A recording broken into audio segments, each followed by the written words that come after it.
रसूलां दे करतब बाप पहला।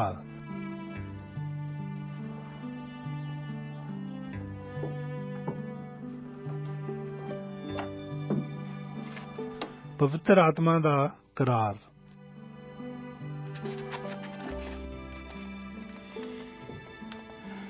हे थियाफिलस, मैं ਉਹ ਪਹਿਲੀ ਪੋਥੀ ਉਹਨਾਂ ਸਾਰੀਆਂ ਗੱਲਾਂ ਦੇ ਵਿਖੇ ਉਚਰੀ ਜਿਹੜੀਆਂ ਯीशु ਕਰਨ ਅਤੇ ਸਿਖਾਉਣ ਲੱਗਾ, ਉਸ ਦਿਨ ਤੀਕਰ ਕਿ ਉਹ ਉਹਨਾਂ ਰਸੂਲਾਂ ਨੂੰ ਜਿਹੜੇ ਉਸਨੇ ਚੁਣੇ ਸਨ ਪਵਿੱਤਰ ਆਤਮਾ ਦੇ ਰਾਹੀਂ ਹੁਕਮ ਦੇ ਕੇ ਉਤਾਹਾਂ ਉਠਾ ਲਿਆ ਗਿਆ।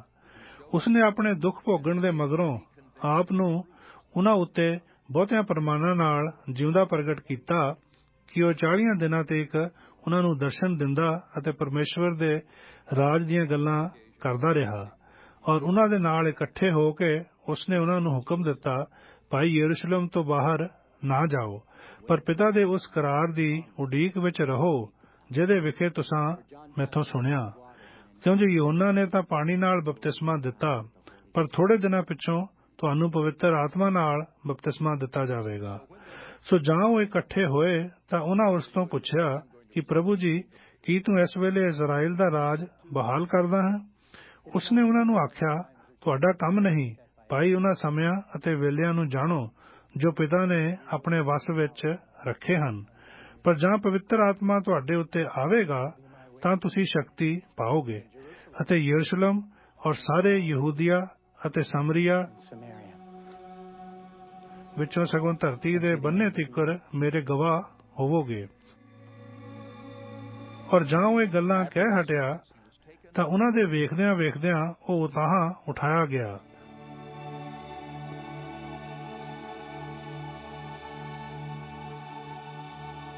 ਅਤੇ ਬੱਦਲੀ ਨੇ ਉਸ ਨੂੰ ਉਹਨਾਂ ਦੀ ਨਜ਼ਰੋਂ ਓਹਲੇ ਕਰ ਦਿੱਤਾ। ਔਰ ਉਸ ਦੇ ਜਾਂਦਿਆਂ ਹੋਇਆਂ ਜਾਂ ਉਹ ਆਕਾਸ਼ ਦੀ ਵੱਲ ਤੱਕ ਰਹੇ ਸਨ, ਵੇਖੋ 2 ਜਣੇ ਚਿੱਟਾ ਪਹਿਰਾਵਾ ਪਹਿਨੀ ਉਹਨਾਂ ਦੇ ਕੋਲ ਖਲੋਤੇ ਸਨ ਅਤੇ ਉਹ ਆਖਣ ਲੱਗੇ, ਹੇ ਗਲੀਲੀ ਪੁਰਖੋ, ਤੁਸੀਂ ਕਿਉਂ ਖੜੇ ਆਕਾਸ਼ ਦੀ ਵੱਲ ਵੇਖਦੇ ਹੋ? ਇਹ ਯੀशु ਜਿਹੜਾ ਤੁਹਾਡੇ ਕੋਲੋਂ ਆਕਾਸ਼ ਉੱਪਰ ਉਠਾ ਲਿਆ ਗਿਆ ਹੈ, ਉਸੇ ਤਰ੍ਹਾਂ ਆਵੇਗਾ ਜਿਸ ਤਰ੍ਹਾਂ ਤੁਸਾਂ ਉਸ ਨੂੰ ਆਕਾਸ਼ ਉੱਤੇ ਜਾਂਦੇ ਵੇਖਿਆ।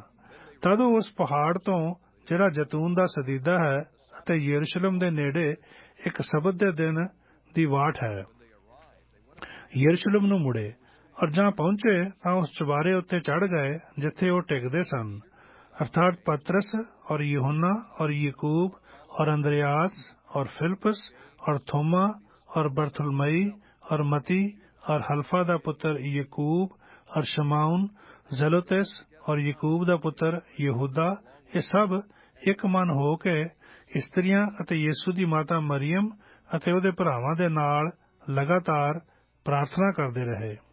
उन्हीं दिनी पतरस भाइयां दे विचकार जो सारे मिल के कोई 120 को इकट्ठे होए सन, खलो के बोलिया, हे भाइयों, जरूर सी कि उहदी लिखत पूरी होवे जो पवित्र आत्मा ने दाऊद दी ज़बानी यहूदा दे विखे जिहड़ा यीशु दे फड़ाउण वालियां दा आगू होया अगेत्री आखी, क्यों जो वो साडे विच गिणिया गया और उन्हें ये सेवा दा अधिकार पाया सी।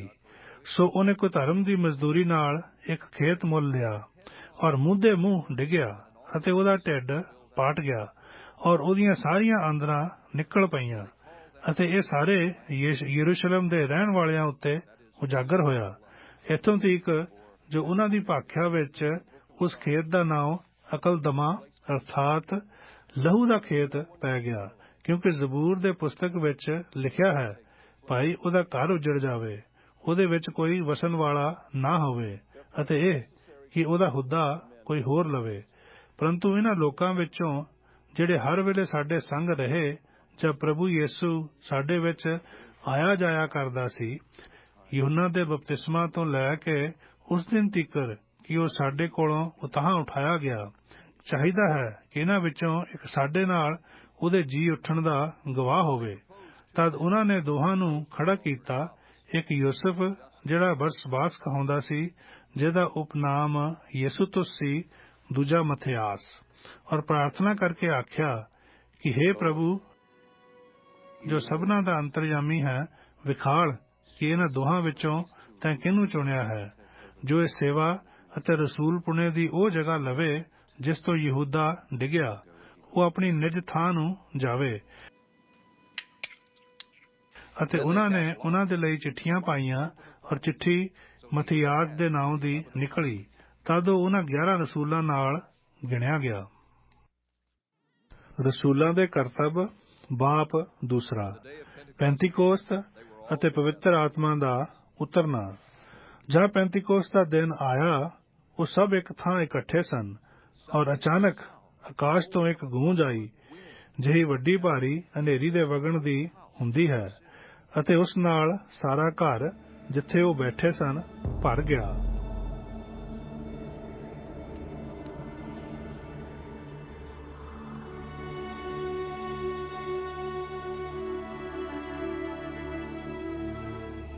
ਔਰ ਉਹਨਾਂ ਨੂੰ ਅੱਗ ਜਿਹੀਆਂ ਜੀਭਾਂ ਵਰਗੀਆਂ ਵੱਖਰੀਆਂ ਵੱਖਰੀਆਂ ਹੁੰਦੀਆਂ ਦਿਖਾਈ ਦਿੱਤੀਆਂ, ਅਤੇ ਉਹ ਉਹਨਾਂ ਵਿੱਚੋਂ ਹਰੇਕ ਉੱਤੇ ਠਹਿਰੀਆਂ।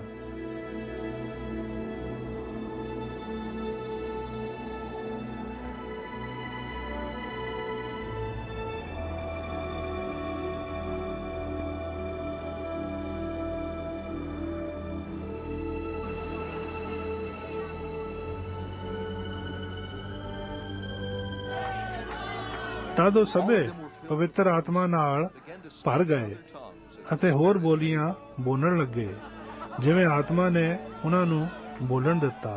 ਹਰ ਇੱਕ ਦੇਸ਼ ਵਿੱਚੋਂ ਜੋ ਆਕਾਸ਼ ਦੇ ਹੇਠ ਹੈ, ਯਹੂਦੀ ਭਗਤ ਲੋਕ ਯਰੂਸ਼ਲਮ ਵਿੱਚ ਵਸਦੇ ਸਨ। ਸੋ ਜਾਂ ਇਹ ਆਵਾਜ਼ ਆਈ ਤਾਂ ਭੀੜ ਲੱਗ ਗਈ ਅਤੇ ਲੋਕ ਹੱਕੇ ਬੱਕੇ ਰਹਿ ਗਏ, ਕਿਉਂ ਜੋ ਹਰੇਕ ਨੇ ਉਹਨਾਂ ਨੂੰ ਆਪਣੀ ਆਪਣੀ ਬੋਲੀ ਬੋਲਦੇ ਸੁਣਿਆ। ਉਹ ਅਚਰਜ ਰਹਿ ਗਏ ਔਰ ਹੈਰਾਨ ਹੋ ਕੇ ਕਹਿਣ ਲੱਗੇ, ਵੇਖੋ, ਇਹ ਸਭ ਜਿਹੜੇ ਬੋਲਦੇ ਹਨ, ਕੀ ਗਲੀਲੀ ਨਹੀਂ? ਫਿਰ ਕਿਉਂ ਕਰ ਹਰੇਕ ਸਾਡੇ ਵਿੱਚੋਂ ਆਪੋ ਆਪਣੀ ਜਨਮ ਭੂਮੀ ਦੀ ਭਾਖਿਆ ਸੁਣਦਾ ਹੈ? ਅਸੀਂ ਜਿਹੜੇ ਪਾਰਥੀ ਔਰ ਮੇਦੀ ਔਰ ਇਲਾਮੀ ਹਾਂ, ਅਤੇ ਮੈਸੋਪੋਟਾਮੀਆ ਔਰ ਯਹੂਦੀਆ ਔਰ ਕਦੀਪੂਕੀਆ ਔਰ ਪੈਂਤੂਸ ਔਰ ਅਸੀਆ, ਫਰੂਗੀਆ ਅਤੇ ਪਮੁਲਫੂਲੀਆ ਔਰ ਮਿਸਰ ਅਤੇ ਲੀਬੀਆ ਦੇ ਉਸ ਹਿੱਸੇ ਦੇ ਰਹਿਣ ਵਾਲੇ ਹਾਂ ਜੋ ਕੁਰੇਨੇ ਦੇ ਲਾਗੇ ਹੈ, ਔਰ ਜਿਹੜੇ ਰੋਮੀ ਮੁਸਾਫਰ ਕੀ ਯਹੂਦੀ ਮੁਰੀਦ ਅਤੇ ਕਰੇਤੀ ਅਤੇ ਅਰਬੀ ਹਾਂ, ਉਹਨਾਂ ਨੂੰ ਆਪਣੀਆਂ ਭਾਖਿਆ ਵਿੱਚ ਪਰਮੇਸ਼ਵਰ ਦੇ ਵੱਡੇ ਵੱਡੇ ਕੰਮਾਂ ਦਾ ਵਖਾਨ ਕਰਦਿਆਂ ਸੁਣਦੇ ਹਾਂ। ਅਤੇ ਸਭੇ ਅਚਰਜ ਰਹਿ ਗਏ ਅਤੇ ਦੁਬਦਾ ਵਿੱਚ ਪੈ ਕੇ ਇੱਕ ਦੂਏ ਨੂੰ ਆਖਣ ਲੱਗੇ ਕਿ ਇਹ ਕੀ ਹੋਇਆ ਚਾਹੁੰਦਾ ਹੈ। ਹੋਰਨਾਂ ਮਖੌਲ ਨਾਲ ਕਿਹਾ, ਭਾਈ ਇਹ ਨਵੀਂ ਸ਼ਰਾਬ ਦੇ ਨਸ਼ੇ ਵਿੱਚ ਹਨ। ਤਦ ਪਤਰਸ ਉਹਨਾਂ 11 ਦੇ ਨਾਲ ਖੜੋ ਕੇ ਉੱਚੀ ਆਵਾਜ਼ ਨਾਲ ਆਖਣ ਲੱਗਾ ਕਿ ਹੇ ਯਹੂਦੀਆ ਅਤੇ ਯਰੂਸ਼ਲਮ ਦੇ ਸਭ ਰਹਿਣ ਵਾਲਿਓ, ਇਹ ਜਾਣੋ ਅਤੇ ਕੰਨ ਲਾ ਕੇ ਮੇਰੀਆਂ ਗੱਲਾਂ ਸੁਣੋ ਕਿ ਇਹ ਜਿਵੇਂ ਤੁਸੀਂ ਸਮਝਦੇ ਹੋ ਨਸ਼ੇ ਵਿੱਚ ਨਹੀਂ ਹਨ, ਕਿਉਂਕਿ ਜੋ ਅਜੇ ਪਹਿਰ ਦਿਨ ਚੜ੍ਹਿਆ ਹੈ। ਪਰ ਇਹ ਉਹ ਗੱਲ ਹੈ ਜੋ ਯੋਏਲ ਨਬੀ ਦੀ ਜ਼ਬਾਨੀ ਕਹੀ ਗਈ ਸੀ। ਪਰਮੇਸ਼ਵਰ ਆਖਦਾ ਹੈ ਕਿ ਅੰਤ ਦੇ ਦਿਨਾਂ ਵਿੱਚ ਐਵੇਂ ਹੋਊਗਾ, ਜੋ ਮੈਂ ਆਪਣੇ ਆਤਮਾ ਵਿੱਚੋਂ ਸਾਰੇ ਸਰੀਰਾਂ ਉੱਤੇ ਵਹਾ ਦਿਆਂਗਾ, ਅਤੇ ਤੁਹਾਡੇ ਪੁੱਤਰ ਅਤੇ ਤੁਹਾਡੀਆਂ ਧੀਆਂ ਅਗੰਮ ਵਾਕ ਕਰਨਗੇ, ਅਤੇ ਤੁਹਾਡੇ ਜਵਾਨ ਦਰਸ਼ਨ ਵੇਖਣਗੇ, ਅਤੇ ਤੁਹਾਡੇ ਬੁੱਢੇ ਸੁਪਨੇ ਵੇਖਣਗੇ। ਹਾਂ, ਮੈਂ ਆਪਣੇ ਦਾਸਾਂ ਅਤੇ ਆਪਣੀਆਂ ਦਾਸੀਆਂ ਉੱਤੇ ਉਹਨਾਂ ਦਿਨੀ ਆਪਣੇ ਆਤਮਾ ਵਿੱਚੋਂ ਵਹਾ ਦਿਆਂਗਾ, ਔਰ ਉਹ ਅਗੰਮ ਵਾਕ ਕਰਨਗੇ। ਅਤੇ ਮੈਂ ਉਤਾਹਾਂ ਆਕਾਸ਼ ਵਿੱਚ ਅਚੰਭੇ ਔਰ ਹੇਠਾਂ ਧਰਤੀ ਉੱਤੇ ਨਿਸ਼ਾਨ ਲਹੂ ਦੇ ਅਗਨ ਦੇ ਧੂਏ ਦੇ ਬਦਲੇ ਵਿਖਾਵਾਂਗਾ। ਪ੍ਰਭੂ ਦੇ ਵੱਡੇ ਤੇ ਪ੍ਰਸਿੱਧ ਦਿਨ ਦੇ ਆਉਣ ਤੋਂ ਪਹਿਲਾਂ ਸੂਰਜ ਹਨੇਰਾ ਔਰ ਚੰਦ ਲਹੂ ਹੋ ਜਾਵੇਗਾ, ਅਤੇ ਐਵੇਂ ਹੋਵੇਗਾ ਕਿ ਹਰੇਕ ਜਿਹੜਾ ਪ੍ਰਭੂ ਦਾ ਨਾਮ ਲਏਗਾ ਬਚਾਇਆ ਜਾਏਗਾ। ਹੇ ਇਸਰਾਏਲੀਓ, ਇਹ ਗੱਲਾਂ ਸੁਣੋ ਕਿ ਯਿਸੂ ਨਾਸਰੀ ਇੱਕ ਮਨੁੱਖ ਸੀ, ਜਿਹਦੇ ਸੱਤ ਹੋਣ ਦਾ ਪ੍ਰਮਾਣ ਪਰਮੇਸ਼ਵਰ ਦੇ ਵੱਲੋਂ ਉਹਨਾਂ ਕਰਾਮਾਤਾਂ ਅਤੇ ਅਚੰਭਿਆਂ ਅਤੇ ਨਿਸ਼ਾਨੀਆਂ ਨਾਲ ਤੁਹਾਨੂੰ ਦਿੱਤਾ ਗਿਆ, ਜੋ ਪਰਮੇਸ਼ਵਰ ਦੇ ਉਸਦੇ ਹੱਥੀਂ ਤੁਹਾਡੇ ਵਿੱਚ ਵਿਖਾਲੀਆਂ, ਜਿਹਾ ਤੁਸੀਂ ਆਪ ਜਾਣਦੇ ਹੋ। ਉਸ ਨੂੰ ਜਦ ਪਰਮੇਸ਼ਵਰ ਦੀ ਠਹਿਰਾਈ ਹੋਈ ਮੱਤ ਅਤੇ ਅਗਮ ਗਿਆਨ ਦੇ ਅਨੁਸਾਰ ਹਵਾਲੇ ਕੀਤਾ ਗਿਆ, ਤੁਸਾਂ ਬੁਰਿਆਰਿਆਂ ਦੇ ਹੱਥੀਂ ਸਲੀਬ ਦੇ ਕੇ ਮਰਵਾ ਦਿੱਤਾ। ਉਸੇ ਨੂੰ ਪਰਮੇਸ਼ਵਰ ਨੇ ਕਾਲ ਦੇ ਬੰਧਨ ਖੋਲ ਕੇ ਜਿਵਾਲਿਆ, ਕਿਉਂ ਜੋ ਉਹ ਅਨਹੋਣਾ ਸੀ ਕਿ ਉਹ ਉਸ ਦੇ ਵਸ ਵਿੱਚ ਰਹੇ। ਇਸ ਲਈ ਜੋ ਦਾਊਦ ਉਹਦੇ ਵਿਖੇ ਆਖਦਾ ਹੈ, ਮੈਂ ਪ੍ਰਭੂ ਨੂੰ ਆਪਣੇ ਸਨਮੁਖ ਸਦਾ ਵੇਖਿਆ, ਉਹ ਮੇਰੇ ਸੱਜੇ ਪਾਸੇ ਜੋ ਹੈ, ਇਸ ਲਈ ਮੈਂ ਨਾ ਡੋਲਾਂਗਾ। ਇਸ ਕਾਰਨ ਮੇਰਾ ਦਿਲ ਆਨੰਦ ਹੋਇਆ ਅਤੇ ਮੇਰੀ ਜੀਭ ਨਿਹਾਲ ਹੋਈ। ਹਾਂ, ਮੇਰਾ ਸਰੀਰ ਵੀ ਆਸਾ ਵਿੱਚ ਵਸੇਗਾ, ਕਿਉਂ ਜੋ ਮੇਰੀ ਜਾਨ ਨੂੰ ਪਤਾਲ ਵਿੱਚ ਨਾ ਛੱਡੇਗਾ, ਨਾ ਆਪਣੇ ਪਵਿੱਤਰ ਪੁਰਖ ਨੂੰ ਗੰਢ ਦੇਵੇਂਗਾ। ਤੈਂ ਮੈਨੂੰ ਜੀਵਨ ਦੇ ਰਾਹ ਦੱਸੇ, ਤੈਂ ਮੈਨੂੰ ਆਪਣੇ ਦਰਸ਼ਨ ਤੋਂ ਖੁਸ਼ੀ ਨਾਲ ਭਰ ਦਿੱਤਾ। ਹੇ ਭਾਈਓ, ਮੈਂ ਘਰਾਣੇ ਦੇ ਸਰਦਾਰ ਦਾ ਦਾਊਦ ਦੇ ਵਿਖੇ ਤੁਹਾਨੂੰ ਬੇਧੜਕ ਕਹਿ ਸਕਦਾ ਹਾਂ, ਭਾਈ ਉਹ ਤਾਂ ਮੋਇਆ ਅਤੇ ਦੱਬਿਆ ਵੀ ਗਿਆ, ਔਰ ਉਹਦੀ ਕਬਰ ਅਜੇ ਤੀਕਰ ਸਾਡੇ ਵਿੱਚ ਹੈ। ਇਸ ਕਰਕੇ ਜੋ ਉਹ ਨਬੀ ਸੀ ਅਤੇ ਇਹ ਜਾਣਦਾ ਸੀ, ਜੋ ਪਰਮੇਸ਼ਵਰ ਨੇ ਮੇਰੇ ਨਾਲ ਸਹੁੰ ਖਾਧੀ ਹੈ ਕਿ ਤੇਰੇ ਵੰਸ਼ ਵਿੱਚ ਇੱਕ ਨੂੰ ਮੈਂ ਤੇਰੀ ਗੱਦੀ ਉੱਤੇ ਬਹਾਲਾਂਗਾ। ਉਹਨੇ ਇਹ ਅੱਗਿਓਂ ਵੇਖ ਕੇ ਮਸੀਹ ਦੇ ਜੀ ਉੱਠਣ ਦੀ ਗੱਲ ਕੀਤੀ ਕਿ ਨਾ ਉਹ ਪਤਾਲ ਵਿੱਚ ਛੱਡਿਆ ਗਿਆ ਅਤੇ ਨਾ ਉਸ ਦਾ ਸਰੀਰ ਗਲਿਆ। ਉਸੇ ਯਿਸੂ ਨੂੰ ਪਰਮੇਸ਼ਵਰ ਨੇ ਜਿਉਂਦਾ ਉਠਾਇਆ, ਜਿਹਦੇ ਅਸੀਂ ਸਭੋ ਗਵਾਹ ਹਾਂ। ਸੋ ਪਰਮੇਸ਼ਵਰ ਦੇ ਸੱਜੇ ਹੱਥ ਕੋਲ ਅਤੇ ਉੱਚਾ ਹੋ ਕੇ ਔਰ ਪਿਤਾ ਤੋਂ ਪਵਿੱਤਰ ਆਤਮਾ ਦਾ ਕਰਾਰ ਪਾ ਕੇ ਉਸਨੇ ਇਹ ਜੋ ਤੁਸੀਂ ਵੇਖਦੇ ਅਤੇ ਸੁਣਦੇ ਹੋ ਵਹਾ ਦਿੱਤਾ। ਕਿਉਂ ਜੋ ਦਾਊਦ ਆਕਾਸ਼ ਉੱਤੇ ਨਾ ਗਿਆ, ਪਰ ਉਹ ਆਪੇ ਕਹਿੰਦਾ ਹੈ, ਪ੍ਰਭੂ ਨੇ ਮੇਰੇ ਪ੍ਰਭੂ ਨੂੰ ਆਖਿਆ, ਤੂੰ ਮੇਰੇ ਸੱਜੇ ਪਾਸੇ ਬੈਠ, ਜਦ ਤੀਕਰ ਮੈਂ ਤੇਰੇ ਵੈਰੀਆਂ ਨੂੰ ਤੇਰੇ ਪੈਰ ਰੱਖਣ ਦੀ ਚੌਂਕੀ ਨਾ ਕਰ ਦਿਆਂ। ਉਪਰੰਤ ਇਸਰਾਇਲ ਦਾ ਸਾਰਾ ਘਰਾਣਾ ਪੱਕ ਜਾਣੇ ਭਾਈ ਇਸੇ ਯਿਸੂ ਨੂੰ, ਜਿਸ ਨੂੰ ਤੁਸੀਂ ਸਲੀਬ ਉੱਤੇ ਚੜਾਇਆ, ਪਰਮੇਸ਼ਵਰ ਨੇ ਉਸ ਨੂੰ ਪ੍ਰਭੂ ਵੀ ਅਤੇ ਮਸੀਹ ਵੀ ਕੀਤਾ। ਜਾਂ ਉਹਨਾਂ ਨੇ ਇਹ ਸੁਣਿਆ ਤਾਂ ਉਹਨਾਂ ਦੇ ਦਿਲ ਛਿਦ ਗਏ ਅਤੇ ਪਤਰਸ ਔਰ ਬਾਕੀ ਦੇ ਰਸੂਲਾਂ ਨੂੰ ਕਹਿ ਕੇ, ਹੇ ਭਾਈਓ, ਅਸੀਂ ਕੀ ਕਰੀਏ? ਤਦ ਪਤਰਸ ਨੇ ਉਹਨਾਂ ਨੂੰ ਆਖਿਆ, ਤੋਬਾ ਕਰੋ ਅਤੇ ਤੁਹਾਡੇ ਵਿੱਚੋਂ ਹਰੇਕ ਆਪਣੋ ਆਪਣੇ ਪਾਪਾਂ ਦੀ ਮਾਫੀ ਲਈ ਯਿਸੂ ਮਸੀਹ ਦੇ ਨਾਂ ਉੱਤੇ ਬਪਤਿਸਮਾ ਲਵੇ, ਤਾਂ ਪਵਿੱਤਰ ਆਤਮਾ ਦਾ ਦਾਨ ਪਾਓਗੇ। ਕਿਉਂਕਿ ਇਹ ਕਰਾਰ ਤੁਹਾਡੇ ਔਰ ਤੁਹਾਡੇ ਬਾਲਕਾਂ ਦੇ ਨਾਲ ਹੈ ਅਤੇ ਉਹਨਾਂ ਸਭਨਾਂ ਨਾਲ ਜਿਹੜੇ ਦੂਰ ਹਨ, ਜਿਨ੍ਹਾਂ ਨੂੰ ਪ੍ਰਭੂ ਸਾਡਾ ਪਰਮੇਸ਼ਵਰ ਆਪਣੇ ਕੋਲ ਬੁਲਾਵੇ।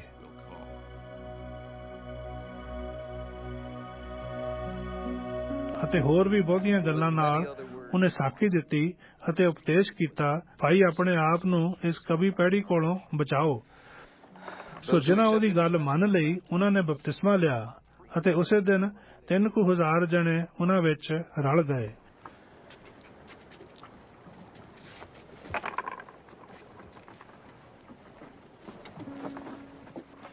ਅਤੇ ਉਹ ਲਗਾਤਾਰ ਰਸੂਲਾਂ ਦੀ ਸਿੱਖਿਆ ਅਤੇ ਸੰਗਤ ਵਿੱਚ ਅਤੇ ਰੋਟੀ ਤੋੜਨ ਔਰ ਪ੍ਰਾਰਥਨਾ ਕਰਨ ਵਿੱਚ ਲੱਗੇ ਰਹੇ।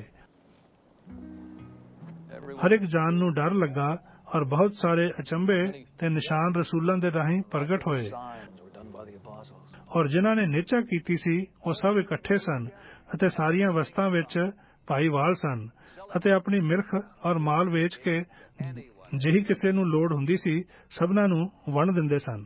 ਔਰ ਦਿਨੋ ਦਿਨ ਇੱਕ ਮਨ ਹੋ ਕੇ ਹੈਕਲ ਵਿੱਚ ਲਗਾਤਾਰ ਰਹਿੰਦੇ ਔਰ ਘਰੀ ਰੋਟੀ ਤੋੜਦੇ ਉਹ ਖੁਸ਼ੀ ਅਤੇ ਸਿੱਧੇ ਮਨ ਨਾਲ ਭੋਜਨ ਕਰਦੇ ਸਨ ਅਤੇ ਪਰਮੇਸ਼ਵਰ ਦੀ ਉਸਤਤ ਕਰਦੇ ਸਨ ਔਰ ਸਾਰਿਆਂ ਲੋਕਾਂ ਨੂੰ ਪਿਆਰੇ ਸਨ। ਅਤੇ ਪ੍ਰਭੂ ਦਿਨੋ ਦਿਨ ਉਹਨਾਂ ਨੂੰ ਜਿਹੜੇ ਬਚਾਏ ਜਾਂਦੇ ਸਨ, ਉਹਨਾਂ ਵਿੱਚ ਰਲਾਉਂਦਾ ਸੀ। ਰਸੂਲਾਂ ਦੇ ਕਰਤੱਵ ਬਾਪ 3। ਜਮਾਂਦਰੂ ਲੰਗੇ ਦਾ ਚੰਗਾ ਹੋਣਾ। ਪਤਰਸ ਅਤੇ ਯਹੂਨਾ ਪ੍ਰਾਰਥਨਾ ਕਰਨ ਦੇ ਵੇਲੇ 30 ਪਹਿਰ ਹੈਕਲ ਨੂੰ ਚਲੇ ਜਾਂਦੇ ਸਨ ਅਤੇ ਲੋਕ ਇੱਕ ਜਮਾਂਦਰੂ ਲੰਗੇ ਨੂੰ ਚੁੱਕੀ ਲਿਆਏ ਜਾਂਦੇ ਸਨ, ਜਿਹਨੂੰ ਰੋਜ਼ ਹੈਕਲ ਦੇ ਫਾਟਕ ਕੋਲ, ਜਿਹੜਾ ਸੋਹਣਾ ਸਦੀਦਾ ਹੈ, ਬਹਾਲ ਦਿੰਦੇ ਸਨ, ਭਾਈ ਉਹ ਹੈਕਲ ਵਿੱਚ ਜਾਣ ਵਾਲਿਆਂ ਤੋਂ ਭਿਖਿਆ ਮੰਗੇ। ਜਾਂ ਉਹਨੇ ਪਤਰਸ ਅਤੇ ਯਹੂਨਾ ਨੂੰ ਹੈਕਲ ਵਿੱਚ ਜਾਂਦਿਆਂ ਵੇਖਿਆ ਤਾਂ ਉਹਨਾਂ ਤੋਂ ਭਿਖਿਆ ਮੰਗੀ। ਤਦੋਂ ਪਤਰਸ ਨੇ ਯਹੂਨਾ ਦੇ ਨਾਲ ਉਹਨੂੰ ਧਿਆਨ ਨਾਲ ਵੇਖ ਕੇ ਆਖਿਆ ਕਿ ਸਾਡੀ ਵੱਲ ਵੇਖ। ਤਾਂ ਉਹਨੇ ਉਹਨਾਂ ਕੋਲੋਂ ਕੁਝ ਲੱਭਣ ਦੀ ਆਸ ਕਰਕੇ ਉਹਨਾਂ ਵੱਲ ਧਿਆਨ ਕੀਤਾ। ਪਰ ਪਤਰਸ ਨੇ ਆਖਿਆ, ਸੋਨਾ ਚਾਂਦੀ ਤਾਂ ਮੇਰੇ ਕੋਲ ਨਹੀਂ, ਪਰ ਜੋ ਮੇਰੇ ਕੋਲ ਹੈ ਸੋ ਤੈਨੂੰ ਦਿੰਦਾ ਹਾਂ। ਯਿਸੂ ਮਸੀਹ ਨਾਸਰੀ ਦੇ ਨਾਮ ਨਾਲ ਤੁਰ ਫਿਰ।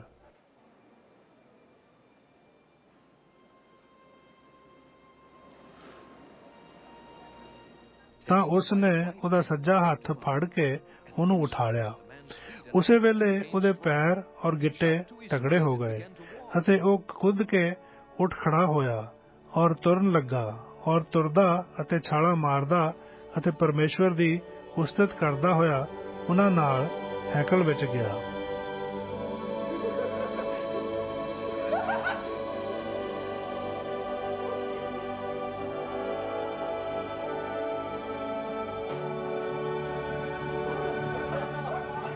ਸਭਨਾਂ ਲੋਕਾਂ ਨੇ ਉਹਨੂੰ ਤੁਰਦਾ ਅਤੇ ਪਰਮੇਸ਼ਵਰ ਦੀ ਉਸਤਤ ਕਰਦਾ ਵੇਖਿਆ ਅਤੇ ਉਹਨੂੰ ਪਛਾਣ ਲਿਆ। ਭਾਈ ਇਹ ਉਹ ਹੈ ਜਿਹੜਾ ਹੈਕਲ ਦੇ ਸਾਹਮਣੇ ਫਾਟਕ ਉੱਤੇ ਭਿੱਖਿਆ ਮੰਗਣ ਨੂੰ ਬਹਿੰਦਾ ਹੁੰਦਾ ਸੀ, ਅਤੇ ਜੋ ਉਹਦੇ ਨਾਲ ਹੋਇਆ ਸੀ ਉਹ ਉਸ ਤੋਂ ਡਾਢੇ ਹੈਰਾਨ ਹੋਏ ਅਤੇ ਅਚਰਜ ਮੰਨਿਆ।